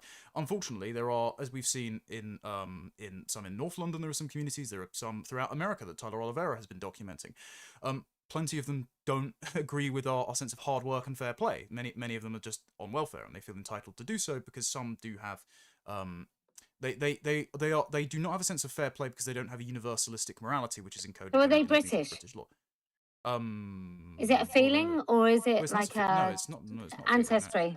But it is based on ancestry. Yeah, they have British citizenship. They're not English, Welsh, Scottish, or Irish. They're Jewish. Like, this isn't me insulting them. This is just stating a fact. And a British citizen is not British? Not necessarily. Is Axel Rudikabana British? No, but I would say Okay, that when I so talked we about feel, which is, I mean, it was a throwaway comment on Liam Tuff's thing, Yeah, and I'm not trying to rake you over the coals over that. I don't think you are, and I'm hoping that we're having some sort of exchange where I'm probably being a bit rude and interrupting you, but I'm hoping we're having some sort of exchange where I genuinely want to get to a place of agreement with you, or certainly understanding. I'm not seeking to win. Let's get some other people's opinions, because obviously Sorry, Basil. no, it's absolutely fine. It's just, look, I know this is a fascinating conversation. I think we're all very lucky to hear this from the people who are speaking. We've got some great guest speakers. Just please bear with us, because it's going to take a while to get round everyone. And I want to hear Kelly and Connor's opinions on this, because it's interesting to hear the debate. All I would say to people is, and there's a common question that's coming up in the comment section, all I'll say is, just remember, the reason why people are having this conversation lately is because we've never faced the idea of being demographically replaced before. That's why it's important now. And I don't think anyone was saying that there isn't such a thing as people who are, born here who, legally are British. But the point is, if you're talking about demographic replacement, you do need to be able to identify the demographic that is being replaced. So, Josh Ferme, you were next. Hi, this is Josh from the Lotus Eaters, by the way. Hi, Josh, how are you doing? Hello, everyone. Lots of friends in this chat, so hello to you all. I just wanted to add a little bit of context, really, to help everyone else flesh this out and also inject some of my scientific background into this. So the first thing I wanted to mention is the problem has emerged out of the British Empire, because under the British Empire, all people under our dominion were treated as British subjects, and because it wasn't until, say, the 1970s, the era of cheap air travel, that people moved, so we didn't really feel the need to update it. And what we've unintentionally done is sleepwalked into a situation where we've granted more and more people citizenship that I think should not have been. And what I wanted to interject is just some of the things I found from my sort of scientific studies before I got into politics, and that is that people who are genetically related to each other treat each other better. There are many studies that suggest that people who look similarly to you get treated better by you, or vice versa, because physical appearance is a proxy for genetic relatedness. And in England, two Englishmen can walk past each other, and chances are they're going to be 12 cousins or closer in genetic related terms. And so what we've actually got here is a family of people. We're related, and I think that you have to be closely genetically related to people to have some of the elements of high trust societies. Where I grew up in South Devon, people would leave honesty boxes at the end of their driveway. They would have old post boxes where people left their books and had like an honesty set up with their library. And you have to be able to look at people and know, okay, these people are like me. Um, Therefore, I can live alongside them. They play by the same rules. And this is the problem, I think, with granting people outside of our genetic related family the status of being British, because they might not have the same behaviors as us, because these are encoded in our very DNA. Thank you very much, Josh. Let's get a few more speakers, and obviously, if you kind of want to come back in, just put your hand up, guys. No problem at all. Charlie Sansom, you were next. Good evening. I've got a joke question before we crack on. I see that Connor's got 100,000 books behind him, and I have not forgotten to give you that Michael Jackson book that I promised you about 6 months ago. Just wondering, if you ever do write your own book, Connor, will you get it peer reviewed by the world's leading demographers? Yes, so and I'll give you a review copy, Charlie. Thank you so much for that. If I can just comment on what Josh said, that is very important, and unfortunately, we do have to take the sort of hard boundaries of ancestry into consideration in benign ways. Just like, if you're running a national health service, you have to know who's more susceptible to skin cancer or sickle cell anemia. But also, this was something I raised in my debate with Catherine Burbelsing, because we're not talking about integrating individual hypothetical people. We're talking about running this mass demographic experiment at scale, and we're living through the midst of it. When you get populations in aggregate, they have different behaviors and susceptibilities to things like psychosis. And this in the black male population in Britain, very uncomfortable topic, but they have diagnosed rates of psychosis 10 times higher than that of white men. And that's despite interacting with mental health services at a lower rate. And that could be because it's been triggered by, cannabis use. Pete Hitchens is onto something there.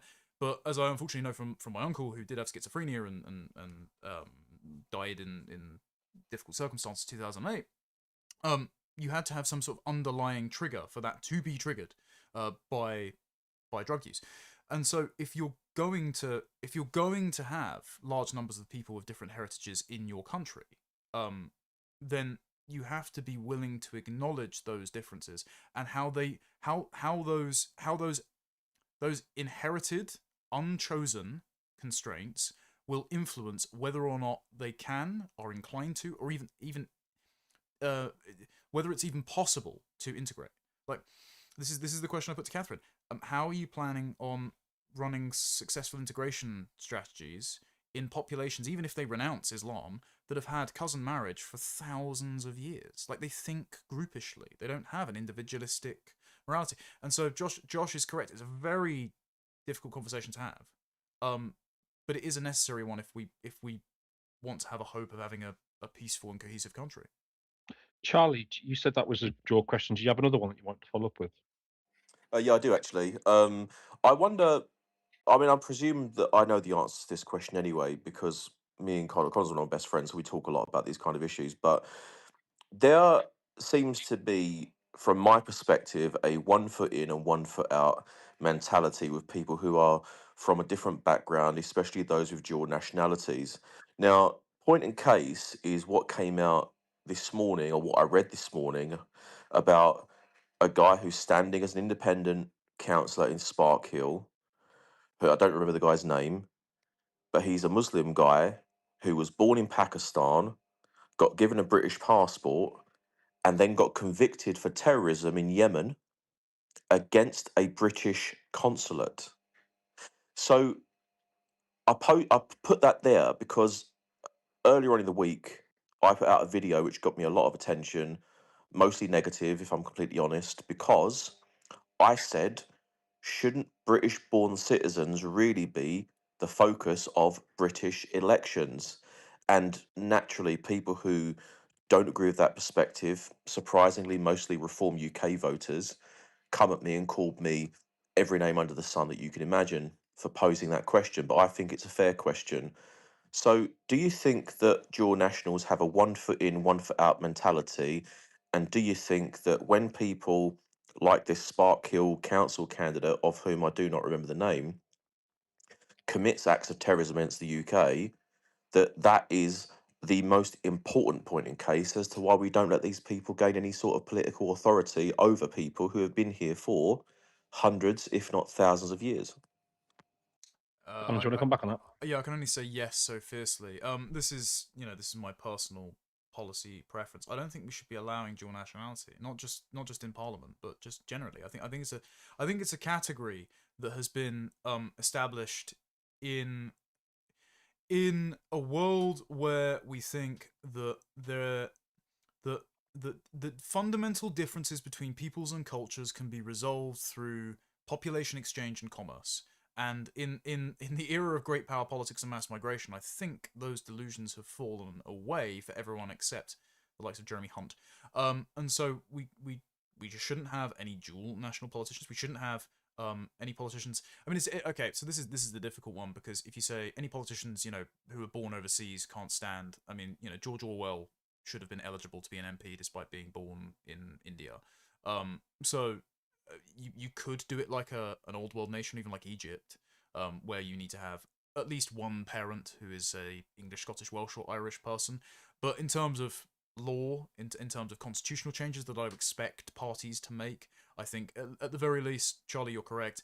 They're going to say that you can only be a British-born national if you would like to vote and stand in elections, and I think that's at least a sensible compromise.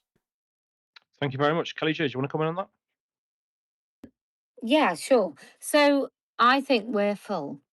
And I'm quite happy that dual nationals don't get to stand in elections. Like I'm a little bit on that side of stuff. You don't get to stand in elections if you're a dual national.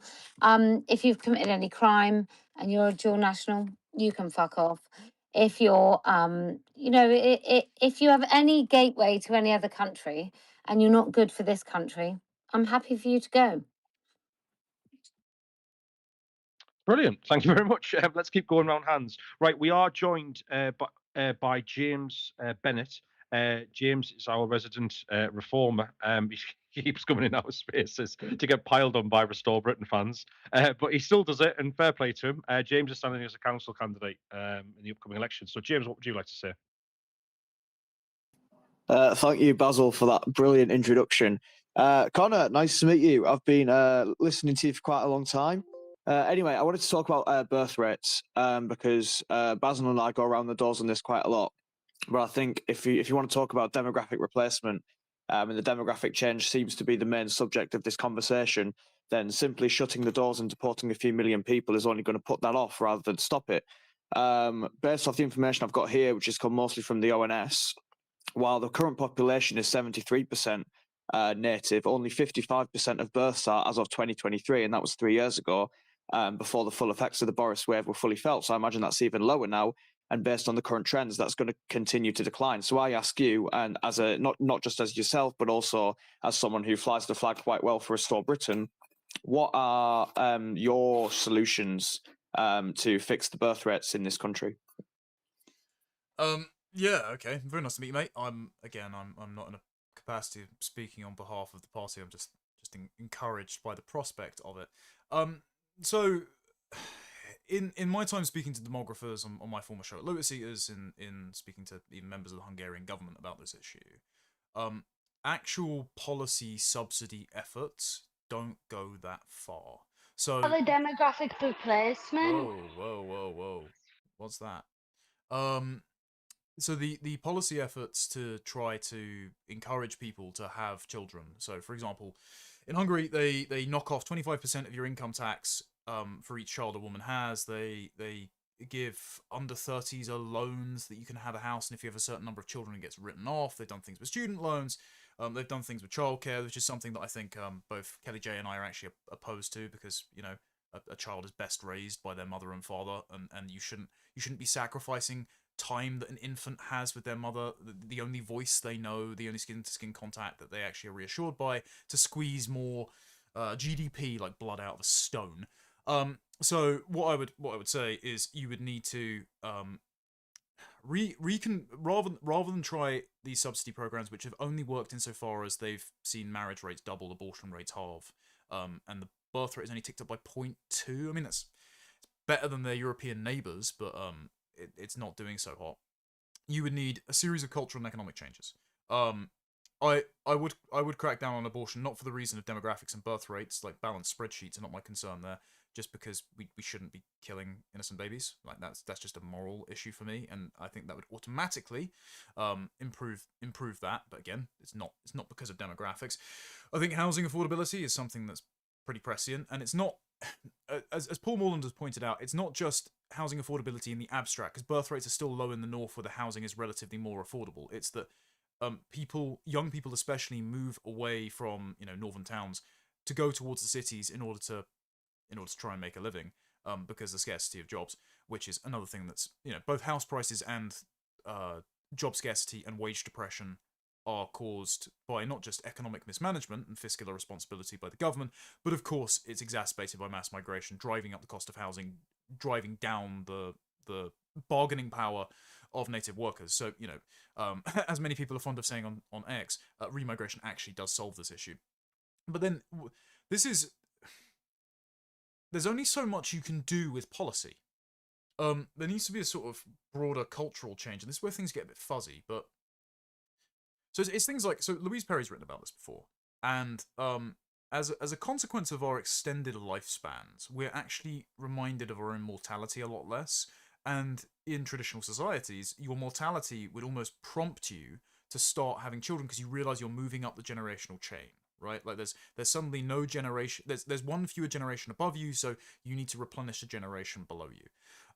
And so maybe as times get harder, this might remind us of that sort of thing. But it's quite difficult to reinvigorate a value for life in and of itself via politics. The only thing that you can do is sort of have a broader cultural awareness of that. And I know that's very wishy-washy, but I do think there's some encouraging signs of that, just because the excesses of modernity are driving people to try and get back in touch with rootedness and tradition. And so we might see a bump for people that are a bit more traditionally minded and right-wing, who, those are the people we want having kids in the first place. I don't know if any of that's helpful, but all I can say is, I plan to do my part to contribute to reversing those numbers. Kellie-Jay, do you want to comment on that? I'll be really brief. It's something of a quandary, isn't it? Islam, no women's rights, loads of kids, loads of stable marriages, no women's rights. They can't leave no matter what happens to them, even if they produce numerous children with terrible disabilities, because their husband is more like genetically their brother. But long stable marriages, right? Yay! And then women with rights and their own mind, not long marriages, not too many children. I've done my fair share. I've had 4. And also sex, which is often unfulfilling. Sorry, lads. But sex which is often unfulfilling, with random strangers, like Western women are doing, but we're not settling down and having children. Our house prices are ridiculous. So my mum and dad married as teenagers. My dad sorted sheepskins. My mum was an office cleaner. They got married at 17 and had my sister and I, but they could afford a house at 21 whilst they lived with my grandparents. So how we wrestle with what is right, what is moral, what actually makes us happy, because what really makes us happy? Well, falling in love and having babies makes us happy. And what we're doing as a society and what we are told will make us happy, which is an abundance of material possessions and the right to say to our husbands when we're not particularly happy, fuck off. Or our husbands to say when they're not particularly happy, well, I've got someone else. I've got a porn addiction. Choice becomes like this bizarre thing, which makes me wonder, is it really a choice, or is there some social engineering that is upon us that's actually robbing us of our contentment? That's my whole point. Thank you very much. Right, let's keep going on hands. I know Josh Fern, you want to come back in on that, so quickly go to you, mate. I was just going to chip in by kicking a hornet's nest and bringing trouble for myself. I think that the birth rate problem isn't as much of a problem as people think. I think that once, if you had an entirely indigenous British Isles, um, the slowly declining birth rates wouldn't be a problem if we also made it affordable for families who wanted children to have them. It might be the country bumpkin in me, but I feel like even with the native population, um, there's a lot of urban development over the country, and as long as people who want to have children are financially facilitated to do so, it's a good thing. However, I think viewing birth rates in competition with, say, parts of the third world, we're never going to win that competition, and it's not desirable to do so. I think that the focus should be more on allowing people to have children if they actually want them, in terms of the economy, because I think that that's probably one thing that's putting them off. But one positive thing as well is that divorce rates spiked in the 1980s and have been going down ever since. And so I think people are a little bit more careful about picking their partners these days, which hopefully bodes well for long-term relationships. But that was all I had to add. Thank you very much. Go ahead, Kelly.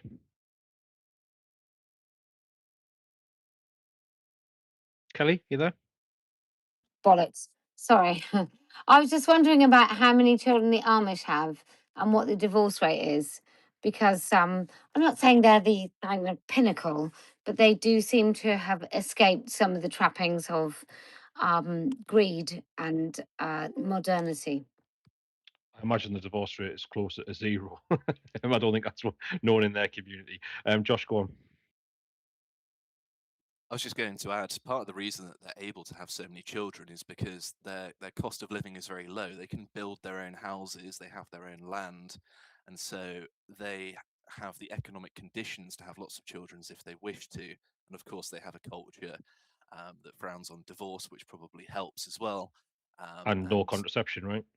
Exactly. Yeah. And so a lot of it, I think, is both culture plus economic conditions. I think we have to accept that there is a level, at least a degree to, because at the end of the day, women are the ones who decide whether we have children or not, right? They've got the complete control over it, whether it be to use the contraception or to have an abortion. I know there's condoms for men, right? But let's be honest, the vast majority of it is down to the women, whether they decide to have that baby or not, or try to have a baby, usually. So what I would say is when it comes down to women choosing to have children or not, there's definitely, I mean, as someone who's in their sort of early 30s now, I've watched the kind of young women who I've gone through the working world with, and I've watched the kind of attitudes of them change as they're getting older and towards, when you get to the mid 30s, when you start realizing maybe you haven't got many years left where you can have children very easily. And I've seen that there's definitely a strand of women I've noticed where they didn't want to have children. And then they got pregnant, and then they had a child, and then they thought this is actually the greatest thing that's ever happened to me. So, some women do change their mind when they're kind of forced to, or not forced, but they do have to have children. And I think there's also an element of it where some women, because of the way in which we've thrusted women into the economy in the same way, kind of just like, right, look, you've got to compete with the guys now. Good luck. They don't really have the chance to think about having children. They're so focused on the fact that they've got to support themselves and financially and all the rest of it in this dog eat dog world. So there are some other elements I would say as well that could be added into the mix there. Kelly, go ahead. Can I just throw a big fat, some might call misandrist spanner into the works? So I met my husband at like 24. He is the most just incredible person I've ever met. Plus, I fancy his pants off still, and we've been together for nearly 30 years. So I just want to say, if a woman meets a masculine man who she feels can look after her in all the kind of like caveman ways, but also we're in modern era, so he can financially support her. I'm telling you, she's jelly. She's putty in his hands. She's having babies. She's looking at this face and she's going like I think within 2 weeks of meeting my husband, I just told him I could look at his face forever. So she's going, I will melt in your arms. I will have your babies. I will do whatever it is. So it's almost incumbent upon men to start delivering that masculine energy that says, I will give you babies and provide. And I don't mean to be an asshole. And I'm very lucky that I met my husband. But it's not just all on women going, well, I just want to choose, and I'm just going to have another 30 one-night stands. It also is there's something in it where you meet someone and you think, yeah, provider, yes, I can just lean into this guy. And he might be the best painter. He might not even earn a lot of money. He might be the best painter. In my case, my husband was like the best salesperson I'd ever met, delivering. He might be the best plumber or architect or electrician or whatever it is, but he makes you feel like I can melt into you and you are going to deliver and protect, and I will have these babies and you will look after me while I raise our children. And I think we need to start delivering, we need to start saying to men, like, you fuck everyone else, you can do this thing that you're supposed to do, and we will support you in being actual men. We're not going to get offended by your slightly sexist jokes or manspreading. We're not going to kind of focus in every single word you ever utter, because we're just going to recognize that actually what we want as women is when there's a big fucking noise downstairs, we want you to go, and we don't want that to be a question on who should go downstairs and protect this house, or who should take the bins out, or who should lift someone out of some fucking fire. We want you to be men, and we're happy for you to be men, and that means that in every situation you are not going to be women. Thanks very much, Kellie-Jay. Nate, do you want to come back on that? Can you hear me? This thing didn't work before. We can, mate. Go ahead. Brilliant. I mean, as much as that's a very romantic way of looking at the world, there's a huge generational difference at the moment, Kelly. I mean, I agree, right? I agree with the sentiment by and large. But an important aspect that you are missing is a generational one. Several, in fact, unfortunately, is that the dating pool, the society that we have created, culture, everything is downstream, demographics, culture, etc., has created a society in which women will open their legs, and I'm speaking on a monolith here, so this will sound sexist, but when you, just like Kelly had to do, you have to speak on a monolith on certain things just to make the point. So bear that in mind. It will sound misogynistic. It's not intended that way. There are outliers, of course. But we've created a society in which women will jump on OnlyFans. They will take photos of themselves, with a hyper lordotic curve to shove out their arse. It's a hypersexualized world. And the kind of men that you're saying needs to present themselves to women, they don't want a woman that has slept with God knows how many men. They don't want a woman that they don't want that kind of woman, unfortunately. And society has bred quite a large portion of them. Not only that, the advent of dating apps has created a really high imbalance on where women, again, monolith, where women see themselves. And I don't typically do like rating systems, but it is important where women, and broadly probably the same with men to a degree, but where women see themselves, they perceive their beauty. Because one of the tragic situations with dating is that modern dating is that men will, yes, just sleep with someone that they wouldn't actually date. But that gives women a false sense of embellished beauty within themselves. And therefore, what we've now got is a situation where you've got multitudes of women which think they are well above, their aesthetics, what they actually are, and they won't settle for anything less. And it's a huge generational issue, massive generational issue, huge. But you are right that men typically aren't men. But again, that's a societal issue as well. We live in a disposable society. I taught myself how to weld. I work on cars. I go to the gym. I'm a very traditionally masculine man, but I'm from a different generation. It's not the current generation's fault per se that they are not sort of ingratiated into masculinity. They've been told consistently that being a man is bad for them. Everything about society is actually catered to negate native men being men. But that, yeah, I rambled a little bit there, but I thought that was really important to say. Thank you very much, Nate. I think it's. Oh, sorry, Connor, go on. Yeah, I just wanted to chime in. So we are what we continually do, and so your habits form your character, and so I agree with Kelly in that you should always strive to embrace hardships whenever you can, and be the sort of man that you would look up to, and by being that sort of man, rather than conforming to whatever expectations you think a woman has of you for fear of rejection, naturally women will fancy you. I think that's just true. But there is a distinction here. I'm not encouraging men to get complacent and leave things till they're late in life. But a man has much more time, and if he is in his mid-30s, he can turn his life around. He can earn more. He can get in better shape, and he can become better educated and more virtuous, and become that kind of respectable man. Whereas, the unfortunate fact is, a woman can't. To be crass, a woman can't unfuck the men she slept with, and the worst kind of scenario for a man who does put himself together and does want a decent woman is to walk into a room full, go to a party full of men she's previously slept with.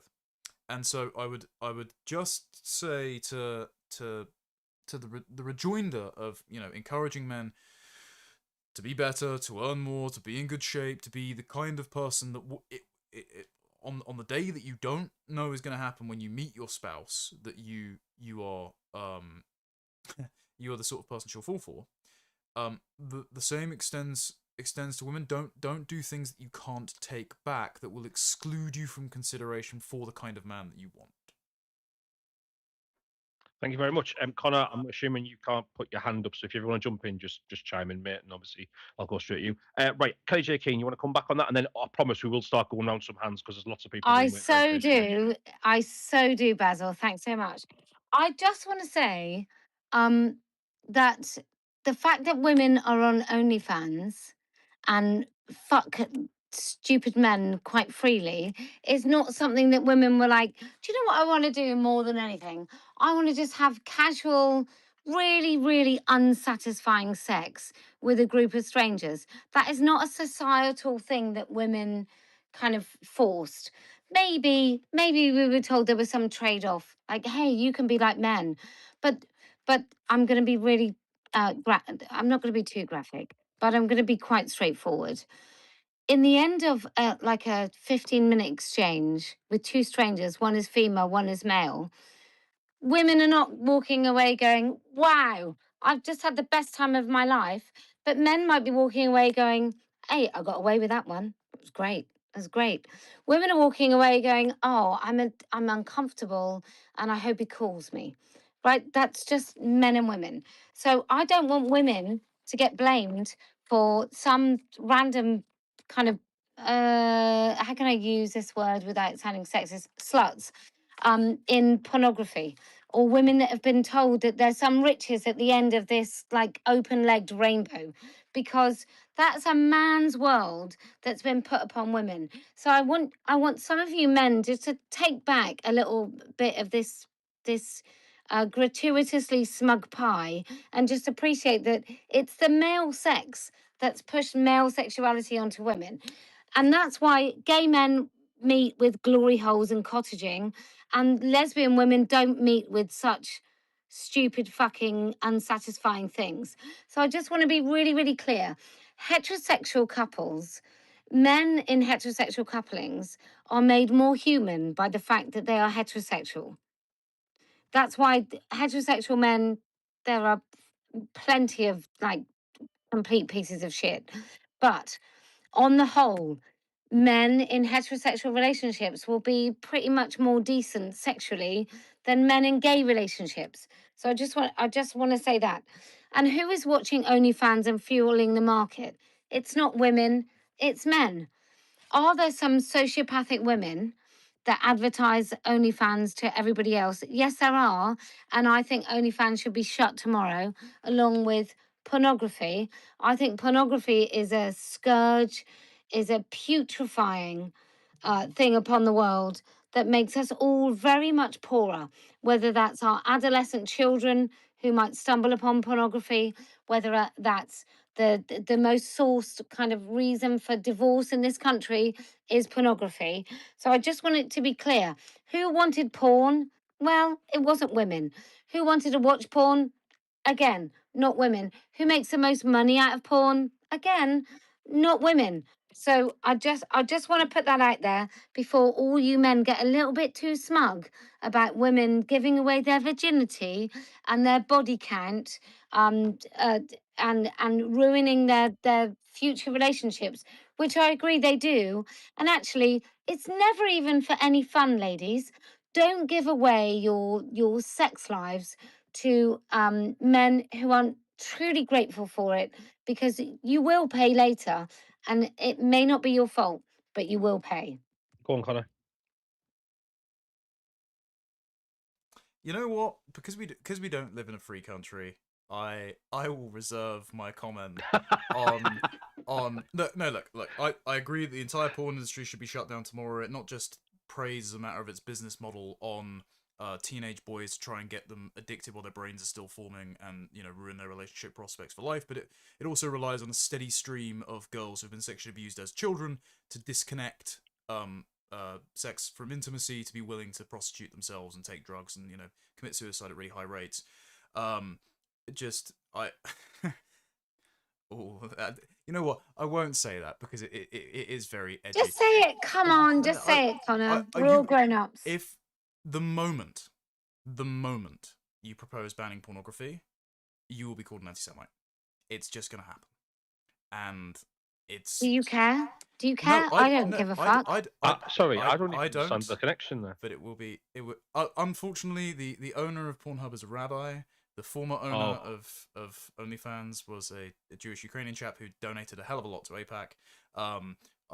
The history of pornography is replete with quotes from very strange men, like Al Goldstein, who says that pornography is a revenge against Christianity.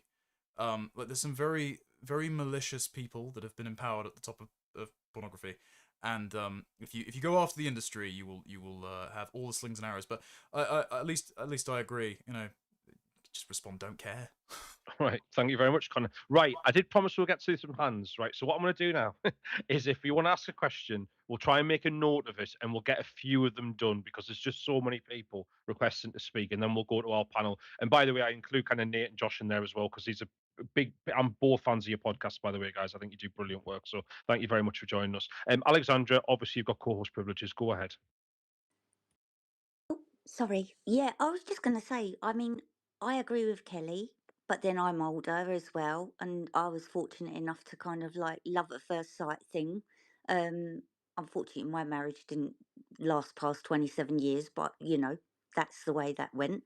But I do agree with kind of like, yes, it does happen, and cherish it if you find it because it's very special. But I was sad that Nate said what he said as well, because I find it sad that traditionalism could do with coming back a little bit. I think it was a wonderful thing to kind of like have children brought up that was so precious, to be a virgin, and to kind of like keep that until you met that special man. That I think it's all gone. It's like the horse has bolted. It's just got ridiculously kind of like sad, where people are kind of using each other. And I do think that there's a lot of pressure. I really do, for women to look a certain way, and it is a pressure for women. Where the pornography thing's concerned, I do think, keep it to the magazines, back to traditional again, up on the top shelf of a news agents or whatever. That's as far as it should go. But I don't think you'll ever get rid of it. I really don't, because there's some weird people that like looking at weird things. But yeah, I just think, I love the idea of kind of just bringing it back a little bit. Let's take a step back and look at the way things used to be a little bit. Yes, you can go forward, but there's a lot to be said for that traditional kind of like keeping yourself proud, if you like. I sound like an old fart there, don't I? Thank you very much, Alexandra. Just by the way, I know this has kind of turned into a sort of incel topic space or whatever. We don't have to stick to this subject. The original subject was about Kellie-Jay Keen's views on, everyone's views, I guess, on who is British and so on. And we can talk about reform and restore as well. You can talk about any of these topics, so to speak. Let's keep going on hands, though. I believe it was Matthew Green. Randall, you've been waiting forever. Matthew Green, go ahead first. Hi, everyone. Interesting conversation. I don't know if any of you have seen the changes into translations on X. There's been a lot of kind of cross-cultural mingling between Japan and the West. I don't know if you guys have been watching any of that. Yeah, the Indian bot farms were shut down, and the Japanese came forth and said, we're here too. Well, I think, like if you think about Japan, they've got, birth weight problems, even though they're a very homogenous country. They're just starting to get like a wave of immigration now, and a lot of their questions were about immigration to Westerners, like how to go in Europe, and they don't really like what they see. So I was just wondering if anyone noticed if there's anything they thought we could learn from the Japanese, or just anything related to them, and if you're that's it. Yeah. Okay, we will come back to that question. I'll go and get some more first, quick as you can. Randall, go ahead. Bloody hell, how do I follow up on that? But I wanted to ask a joke question, but I see there's loads of requests, so I won't ask it. Right. What I wanted to ask is, so this is important to the topic then. So, this could be for anyone to answer really. So for the declining, for the demographic replacement, unfortunately, these third worlders are inbreeding like crazy. So I just want to know, what would be your solution on that? Also, I just realised sorry, Basil, is Prestonburn about to come in at some point, or has that cancelled? I don't know. No, it will be one day soon. He didn't say today. It would be in the future some point. We're going to get that sorted out. So yeah. Right. Okay. So on inbreeding within migrant populations, no problem. Randall, we'll come to that as well. James Bennett, do you have a question you want to ask, mate? Mate, I've just been. Okay, no problem, mate. Sorry, I No, thought you came go back. on the other hand. I'll come back. Okay, I thought you come back up to speak. Right, let's go to Amk-chan. How are you doing, Amk-chan? I forgot my mic was on that I actually requested this. This is hilarious. So I had so many things in regard to what Kelly mentioned about whole. Wait, can you actually hear me first of all? Because my damp is glitching. We can. Okay. So there's a lot of different things that what Kelly said, which I agree with, but at the same time, like, just to give you context, I'm in my mid-30s. Women don't want to be on OnlyFans. They're only doing it because there's so many men going on there to view the videos, to do the liking of the pictures, etc., etc., just for the money perspective, right? I know, like, other women that I know are just doing it just to make a fucking living because you can't get much money, whatever. But that's for a whole nother other topic. In regards to the porn aspect, now, from my generation, any woman or man that says they don't watch porn is talking utter shite. Like, I don't. You don't? You don't? No, okay, of course fine, I don't. fair. I'm married, and I wouldn't want to like commit infidelity against my wife that way. So yeah, don't forget that. No, that's fair on you. But I know that a lot of people that I know from different age groups, they do watch it, and I don't believe that it skews the mind. I believe that certain cultures, when you're talking about like different categories of that, it gets completely misshapen from different people's mentalities for sure. But from my perspective, like, I don't believe porn skews it. It's only when you hit the age of like under 18s, under 20s, when you watch it very young, out of this accidental, out of exposure or anything else like that, then it gets very dangerous. That's And I don't agree factually with that in any untrue. sense of it. I'm afraid that's and Josh will be able to speak on this, but it basically hijacks your dopamine system and makes you think a lot more short term. It's just not good for anyone. It's like digital heroin. And also in terms of the way that you are taught to think about people, you start thinking about them transactionally. Like, sex is a matter of personal gratification, and so you become less considerate about the person that you are ultimately going to be intimate with when you actually get into a physical intimate relationship. So it's a matter of habit. It doesn't form virtues. You're just instead managing a vice, and it's a vice that should be shameful, and therefore most people want to conceal it. And so you're carrying that baggage around, and so you lose confidence. And so by the time you actually meet the person you might become intimate with, well, you're just a sort of awkward person that doesn't know how to get along with them. And I just don't think we should be encouraging the excuse making or management of vice rather than the encouragement of virtue. I don't think that's a very sensible thing to do. Thanks very much. Right, I've made a note of that, Amchan. We'll come back to that question and we'll get everyone else's opinion as well. Okay, just there's lots of people waiting. That's all. Well, thank you very much for the question. I've written it down. I've made a note of it. Britain's rights, quick as you can. Hello, how's everyone doing? Quick as you can. What question do you want to ask?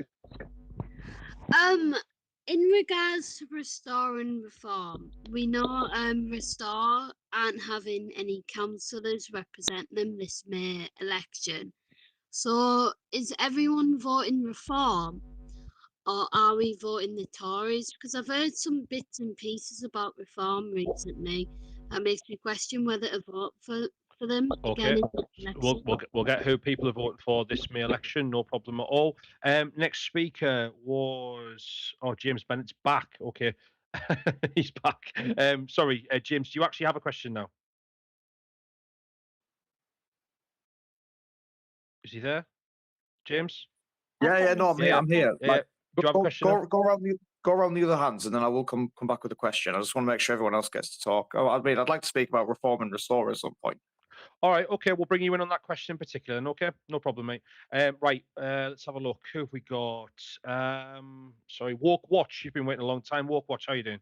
Hi, I just had a question for Connor. Like, I'm wondering, when is Restore actually going to publish some like policies that are about economics or industrial policy? Because at the moment everything is just sort of standard right-wing stuff, and I like agree with every single policy so far, but it was actually Academic Agent. He did a tweet just like I think yesterday saying that some of the content has been like slop coded was the term he used. I did actually agree with that, to be honest. Like, I think with the initial video that Rupert Lowe did when he was sort of announcing the party, it felt really serious, you know, and I think that's what struck people and why people connected with it. Whereas to a degree, like since then, like some of the Twitter stuff, obviously it's like it's working to the extent that a lot of people are you know, liking the tweets and whatnot, but it's not serious in the same way that I was necessarily expecting. I think there's a part of me that would just kind of like a grey old man economist to be writing some sort of boring policy paper about something. And I think partly it's because everyone like involved, other than Rupert Lowe, is like really young, which isn't to say they're not very intelligent and doing good work, but yeah, We understand the perspective. Watch, thank you very much. We've got 5 questions there, so let's start with that one then. I know it's Josh put up 100 sign as well. So Colin, do you want to start on that one? Then we'll bring Josh in, and then we'll move on to the next question. Yeah, you're gonna have to remind me what each of them were, but I'll start by going well, backwards. We'll just go on this question for now. So he basically turned around and said that, you know, Restore, people have said some of it's slop. He wanted to know when maybe more policies were coming out. What do you think? Yes. Without throwing anyone under the bus, I think that Rupert and the team that manages his socials could afford a few less tweets. I don't think we should just be impulsively saying, you know, automate the tube and then have Harrison have to work out the economics of that on the back end. I think the team needs to expand. Of course, they're setting up local branches and they were deliberating whether or not to stand candidates at the May elections. but they've decided not to, and I think that's very sensible because they couldn't vet them all in time. They don't want to do paper candidates. They want to focus on Great Yarmouth. I think that's a very prudent thing to do. But they do need to upscale the team because Lewis is just answering too many emails. He can't do the investigations and help set up the local branches and lose all his sleepless nights. It's just not fair. And so I understand there's always a risk when you expand the team and bring new people in. If you watch Dr. Parvini's videos, person that asked the question, you'll be familiar with his analogy of the blues and the one orange. You don't want to bring an orange into the inner circle, whether that's if they have a different agenda or just a sort of antisocial personality temperament that makes them difficult to work with. You've got to be very cautious of that sort of thing. But we have to be, as a movement, we have to be prudent. And then the lads at Restore need to expand the team, bring some more experts aboard to do policies that aren't just immigration focused or the stuff that they've done about the pubs and self-defense. I agree with all this stuff. I think it's a matter of capacity and time, because we're all very eager and encouraged, and frankly we're all a bit desperate because we've all got to live on this rainy little isle and deal with the mess that all the other parties make of it. But again, we've got 3 years, and I think if they make the right investments early on in the personnel they bring aboard, then those policies will be forthcoming. I think they're directionally correct, at least. I mean, if you listen to Rupert's aggregated interviews, he's got the right instincts for economics. He's got the right instincts for reducing the state to be a manageable and competent size. So I think as a character judgment and the direction travel he intends to take it in, it's all very encouraging. But yeah, agreed. More substance required. Josh, before you come in, I'll just say my perspective on this. Just remember that if you're in this space, if you're the person who wrote that tweet you were talking about, if you're the guy who asked the question, Woke Watch, if you're Connor Tomlinson, if you're me, if you're Josh Fern, Kelly, etc., right? If you're listening to this right now, you are in a tiny percentage of the population that actually cares about politics a lot. The vast majority of people do not, okay? And they don't consume information the same way we do. So when I see people, and we all know who these people are, who constantly trying to go, this is just slop, this is just crap, it's because it wasn't put out necessarily with you in mind, right? I have conversations with people all the time who are on who do what we do, and they'll constantly say things like, I've heard this speech a million.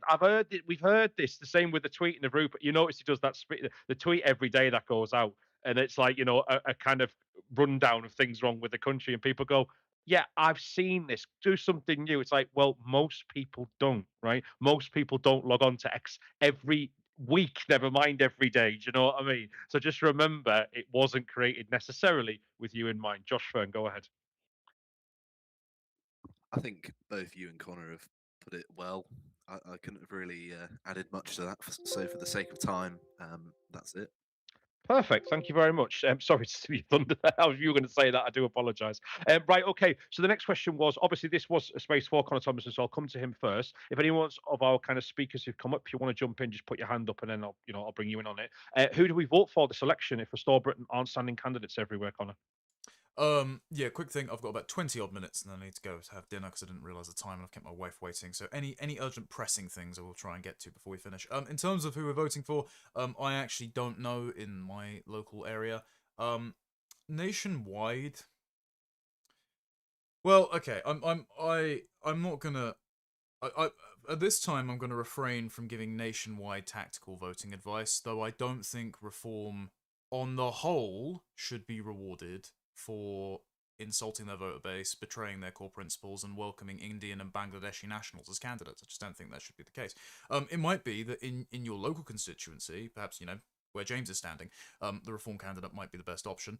I wouldn't be shocked, also, if there were a series of reform candidates who, after being elected, decided they didn't like it in reform anymore and thought that the darker blue waters are looking awfully warmer. I'm not speaking about any inside knowledge, by the way. I'm just, we've already seen a few break rank in my area, actually.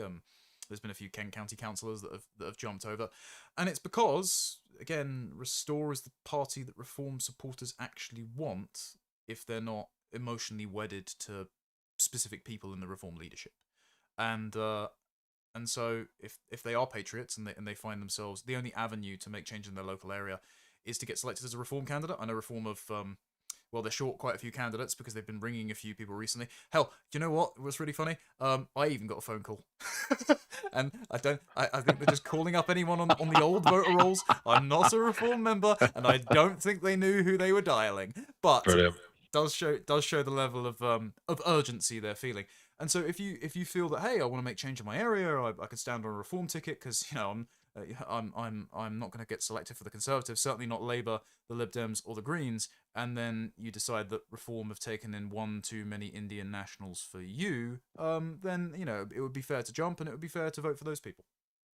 Perfect. Kellie-Jay, do you want to comment on that? Yeah, whilst I might agree in the minutiae of reforms, kind of, yay, let's elect this person over here. I think to the outside world, it is a bit Judea's People's Front versus the People's Front of Judea. That's what I think. I think it's a bit Monty Python, and I don't think people will see the difference. Outside of Twitter and social media, I don't know if people are 100% on board on what reform is and what restore is. Okay. One quick thing. I do think people will see the difference because when they see, just on a purely visual level, Nigel Farage standing up at a podium with 5 people flanking him, and they see Zia Yusuf and 2 Tory defectors, they're going to think, oh, this isn't the the British People Party that's going to get deportations done, and it's full of failed Tories. I mean, I know for a fact, by the way, that they were going to give Nadhim Zahawi Shadow Foreign Secretary. That's the reason that Suella Braverman took Education Secretary. She actually wanted Foreign Secretary, but she took Education because she was pushed to the back. That's demented, though. That's it. I know it is. I know it is, but that's the decision we all they agree. were going to make. Jay, And so, why is your party demented? Well, there you go. If they see Nadhim Zahawi standing next to Nigel Farage, they will be able to tell the difference between that and Restore Britain, because Restore Britain is the party that doesn't have Nadhim Zahawi. But he's like a full-on charlatan, right? I think most people looking out into any party, whether he stayed with Tories or whatever, he just feels like a proper charlatan. Do you know the worst thing about, just quickly, the worst thing about the Nadhim Zahawi not getting announced on that platform at the time when he announced everybody else was? I was expecting it too, Connor, and I had a whole tweet with all these previous worst hits lined up, ready to go out, and I couldn't put it out because I was like, oh, they didn't announce him, but never mind. Anyway, next question was obviously on the effects of porn, on boys and men. Connor, you actually said Josh would probably want to talk about that. Is that right? I think Josh would be able to back me up on the research because we actually did an extensive episode on his old show on Lotus Eaters, which I wish still existed. Josh, I really enjoyed filming that. But basically on the neurological and civilizational harms of pornography, and I don't think we should be making excuses for the industry that directly preys on children, but also that does serious harm to people's development, their understanding of relationships, their capacity for love, and their actual brain chemistry. But I don't know if Josh wanted to add anything on that. Otherwise, Just ever so quickly, I suppose. I'll just say that it's very similar to desensitization to things like violence, where repeated exposures to something encourages bad behavior and things like that. And it doesn't even have to manifest in behavior, it can just be how people think about things. And I think that what it is basically an opiate that allows people to be satisfied with a circumstance that is not ideal. Ideally, if you have these sorts of impulses, you should be going out and talking to people and being normal. And all of my friends have got now long-term partners who actually they met on dating apps. So I don't think it's as worrying a trend as it could be. But the people who go out and actually meet people, they find quite a receptive world. And I think that actually the best way to encourage people is that there are good people out there. There are plenty of them. It's just that you're not going to see them visibly on things like social media and the like, because good, normal people who are eligible for marriage are spending their time doing better things than sitting on Twitter all day. I'm just as guilty of that as anyone else, as you can see at the minute. Thank you very much. Kellie-Jay Keen, do you want to comment on that? Yeah, just to say, this is my top parenting tip. When my teenage boys were getting to the age of having phones and so on, I told them if I caught any of them, well, their father and I sat them down and said, if we catch any of you watching porn on Wi-Fi and phones that we pay for, we'll make you watch whatever you've watched with us. So can I just say that's a really good way of frightening the living daylights out of your children into not watching stuff. But I just want to make this point that, like, quite rightly, pornography damages everything it touches, everything. And whilst we in the women's rights space might wax lyrical about, these insignificant things like trafficking, and that many women that you watch in porn are victims of sustained and endless violence in which they are coerced into committing sexual acts, and they're not enjoying anything you ever watch, and their pained expressions should actually turn you off. Insignificant stuff. Actually, it will give men and boys erectile dysfunction, and like, if we want to make sure that we continue as a human race, it's probably quite good that men get erections and actually are turned on by women in front of them, right? Like, it's kind of all linked, that we, like, I talk about surrogacy and other bits of humanity that we are outsourcing to other bits, as if we can compartmentalize what's happening with population with porn. Of course, we can't separate those two things. If you're having, like, sexual gratification, if you are basically getting an erection and climaxing to some strange woman on a screen with some other strange woman with other strange man, you're not going to be compelled to go and find a mate so you can actually have sex, which is probably what dogs do and what chimpanzees do. They're not watching porn. They're going, oh, I have this incredible urge to put my penis into something else and procreate. And we are robbing our kind of boys of all of that. So if we want our normal sexual drivers, which are supposed to sustain the human race, we need to eradicate porn. And the young lady said something earlier, and I wrote some notes, and she said something about porn, and she said, "Oh, something." Can anyone, Basil? Can you remember what that woman said earlier She about said, pornography? well, she said that lots of people watch porn of all ages. That was her point. She was saying that and that's when Connor chimed in and said, "I don't."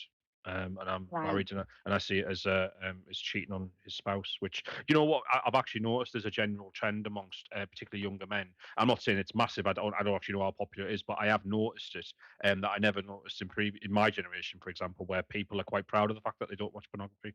And I think that's a good thing, by the way. Yeah. So do I. Like, if I was a young woman now, like, let's forget that women are trafficked. Let's forget it gives erectile dysfunction. Do I want to go out with a man? I'm going to be very, very straight talking here. Would I want to go out with someone who is actually sexually aroused by someone on the screen? Would I like that competition? No, I would not.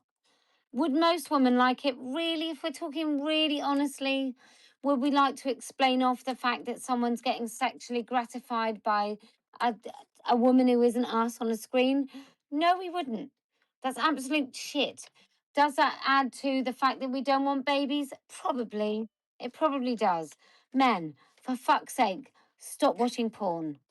Thank you very much, Kelly. Josh, you want to comment on that? I was just going to add a way that I like to characterize it to people, that would you watch this? Would you feel comfortable watching this in real life, like peeping through the windows? No, you'd feel like a weird pervert, wouldn't you? And the fact that it's recorded doesn't make it any better. If anything, it makes it slightly weirder. But when you put it in those terms, it sort of breaks the I don't know exactly what it is, but it snaps people out of their frame of mind and makes them realize, oh yes, these are real people and this is a real thing that is having a real effect on me, rather than something digital on a screen. But I think there's so much unreality in modernity that people struggle to see the effect these sorts of things have on them. Thank And you very that's much. why you're one of the most delightful gentlemen that anyone ever meets, Josh. that ever lived. Thank you very much. Ever, Right, ever, ever. there was a question on inbreeding in migrant populations affecting our country. Connor, do you want to speak about this maybe? Not really. I mean, just No? ban it and don't bring them in.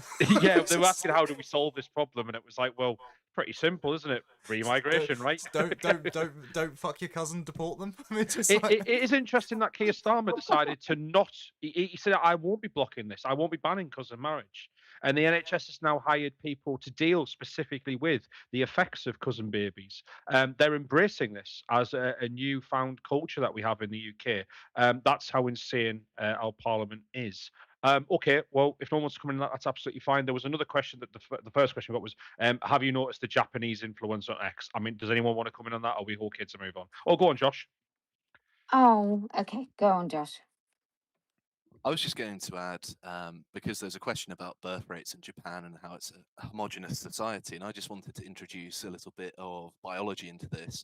That it's actually a function of population density, that all organisms on Earth in a dense population will reduce the number of offspring they will have.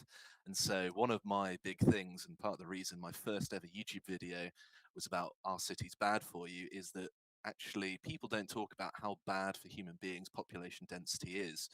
And I think that this is a sort of foundational cause of the birth rate thing in the first place, because it is deep within our unconscious. But you find that people in the countryside tend to have more children, people with more space around them tend to. And I think that this reflects the data whereby people in cities tend to have fewer children than people outside of them because of the population density. And in fact, population density and the number of offspring correlate quite strongly, and yet no one seems to talk about it. Okay, Kellie-Jay, going to come on that? Oh my God, I love that.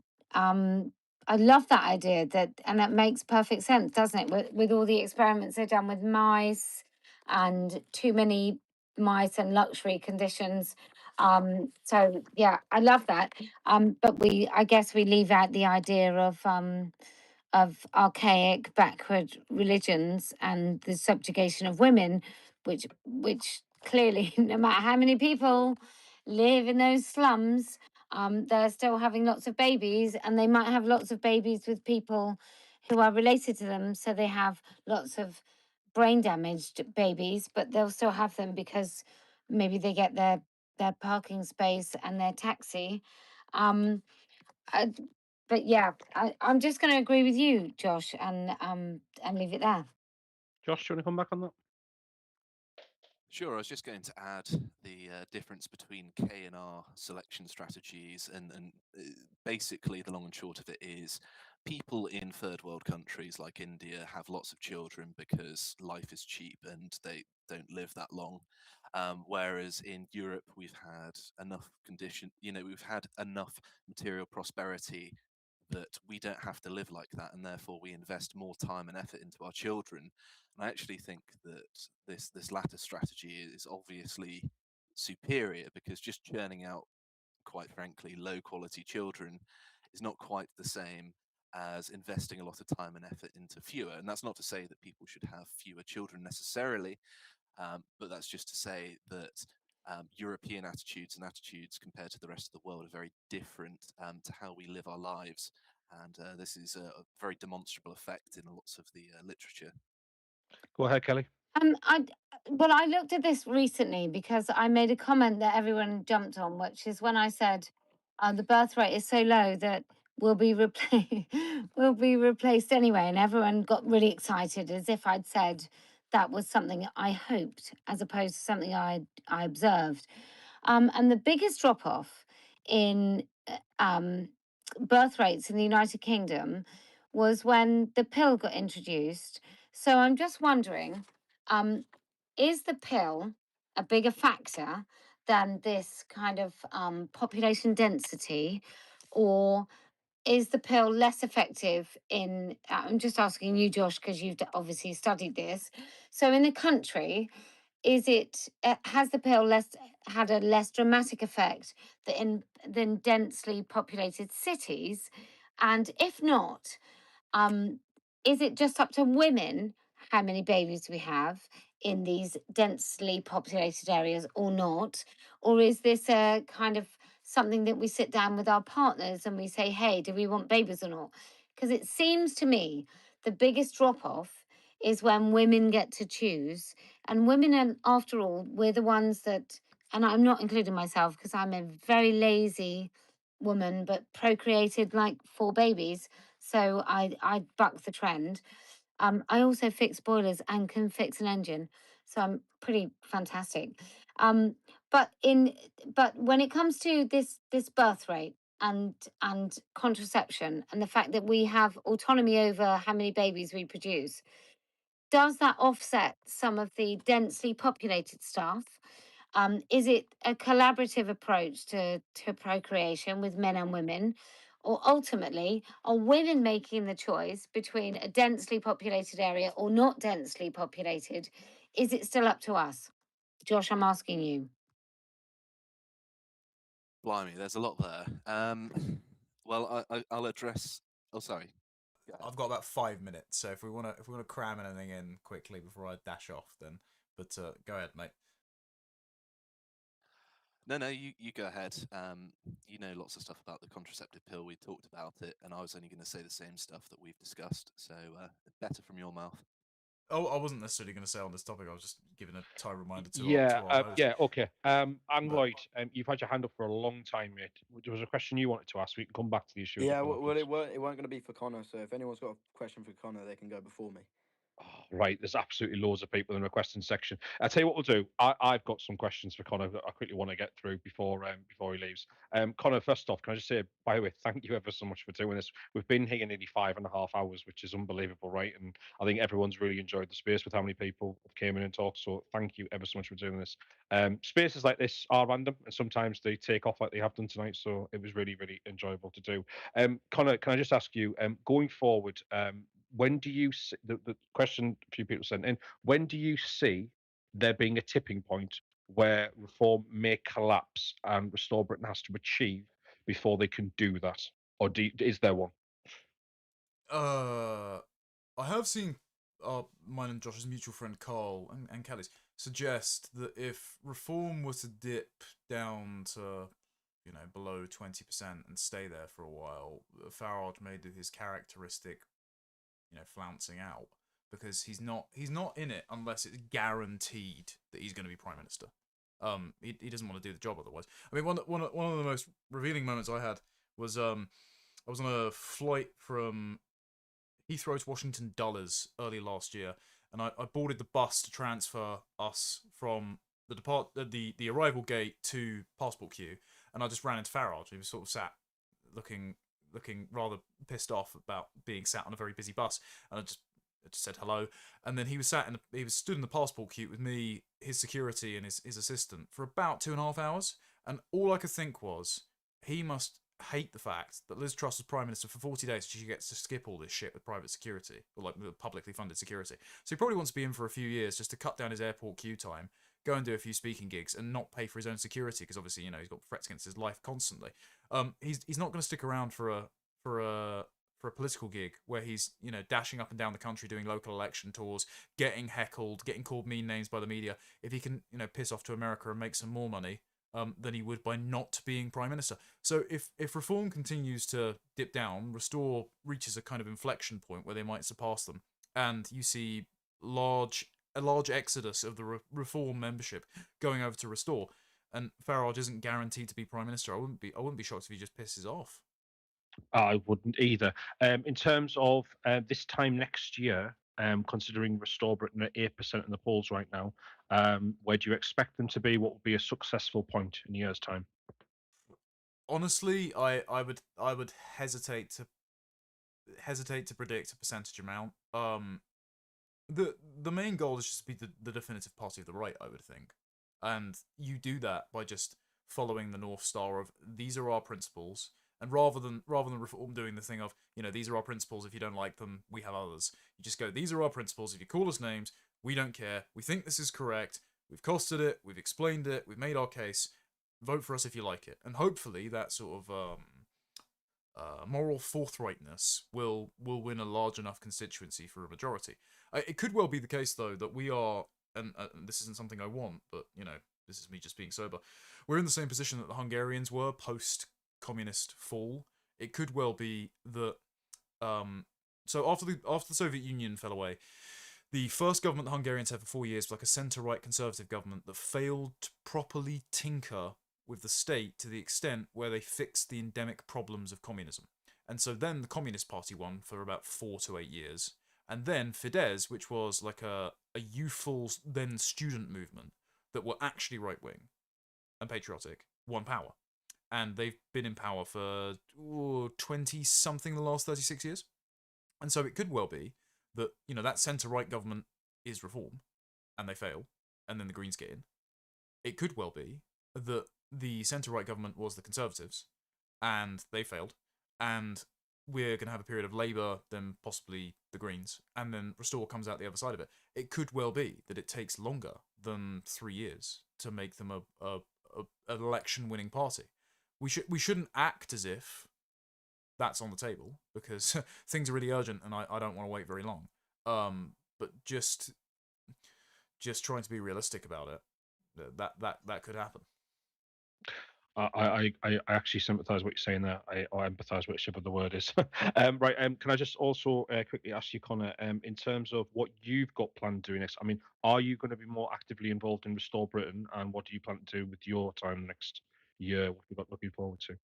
I don't think I'm going to be working for the party anytime soon. I'm just going to be reinforcing the efforts of my friends and good men like Rupert. And you've said you're not going to become an MP, right? Either.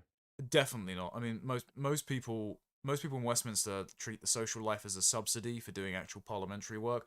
Could you imagine me walking around on Wetherspoons campaigning? It'd be like when Ron DeSantis tried to eat a burger and look like a normal human and failed miserably. So yeah, I'm not gonna be doing that.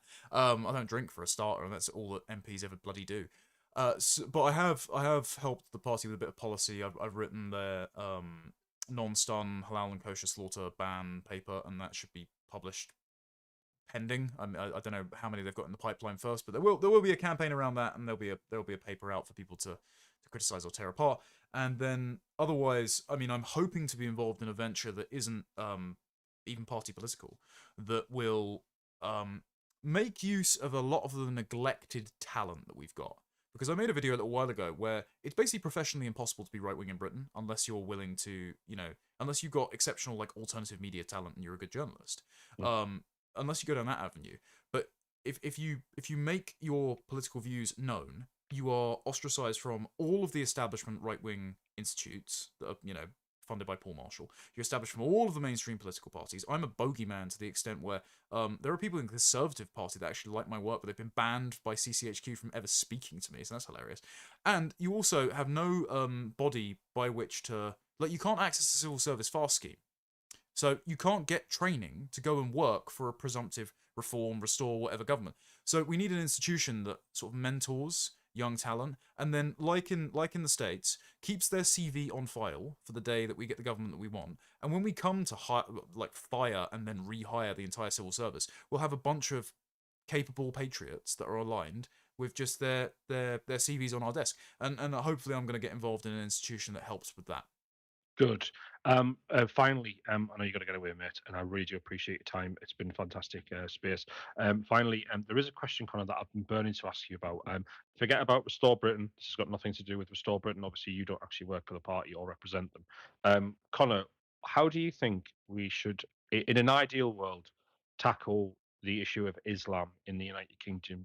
I mean, do you support, say, an outright ban? Would you support a referendum on this? Would you support restrictions? What do you think we should do? Yeah, I would just outright ban it. I mean, in terms of policy, I mean, I would expect Restore Britain to say, we're not going to give any public finances or political consideration to any religion other than our state one, which is Christianity. We're going to ban practices that we find objectionable, like halal slaughter or cousin marriage or the burqa or any parallel legal system. And we're also just not going to give a foreign culture and faith demographic fodder by importing people that practice it. And instead, we're going to either encourage lots of people that do want that way of life to leave, or if, you know, they've committed a crime or they've they've demographically terraformed an area of our country, and are reluctant to give it back, then we're going to make them leave, and that will just create a recognizable, peaceful, cohesive social fabric, and we just don't have to trouble ourselves with accommodating the 7th century morality of a caravan robbing paedophile. Fantastic. Right. Connor, thank you ever so much for speaking in the space tonight. I've absolutely enjoyed it, mate. Obviously, sorry, I said 5.5 hours earlier. It was 3.5 hours I've been at this. But yeah, I am tired. And I know you are too. So I just want to say thank you very much for doing that, Connor. I've really appreciated it, mate. And I know other people came in who contributed to the conversation as well, but I think it made it a more fuller experience. So thank you very much, mate. I've really, really appreciated it. No worries. Thank you. Cheers. Thank you. Right. Blimey, chat, I'm knackered. I thank you, any of you who put a super chat in. There's a couple. A bunch of them are just running commentary that I couldn't address while I'm doing. Thank you for all of those that sent the super chat in. I will take a look at it, including Martin Lewis's one. Otherwise, I'm gonna go eat dinner. Don't know what I'm gonna do with this stream. Might be private, might be unlisted, might turn it into a clip. But I hope you all enjoyed it. Wasn't expecting that. Have a good evening, folks. See you later.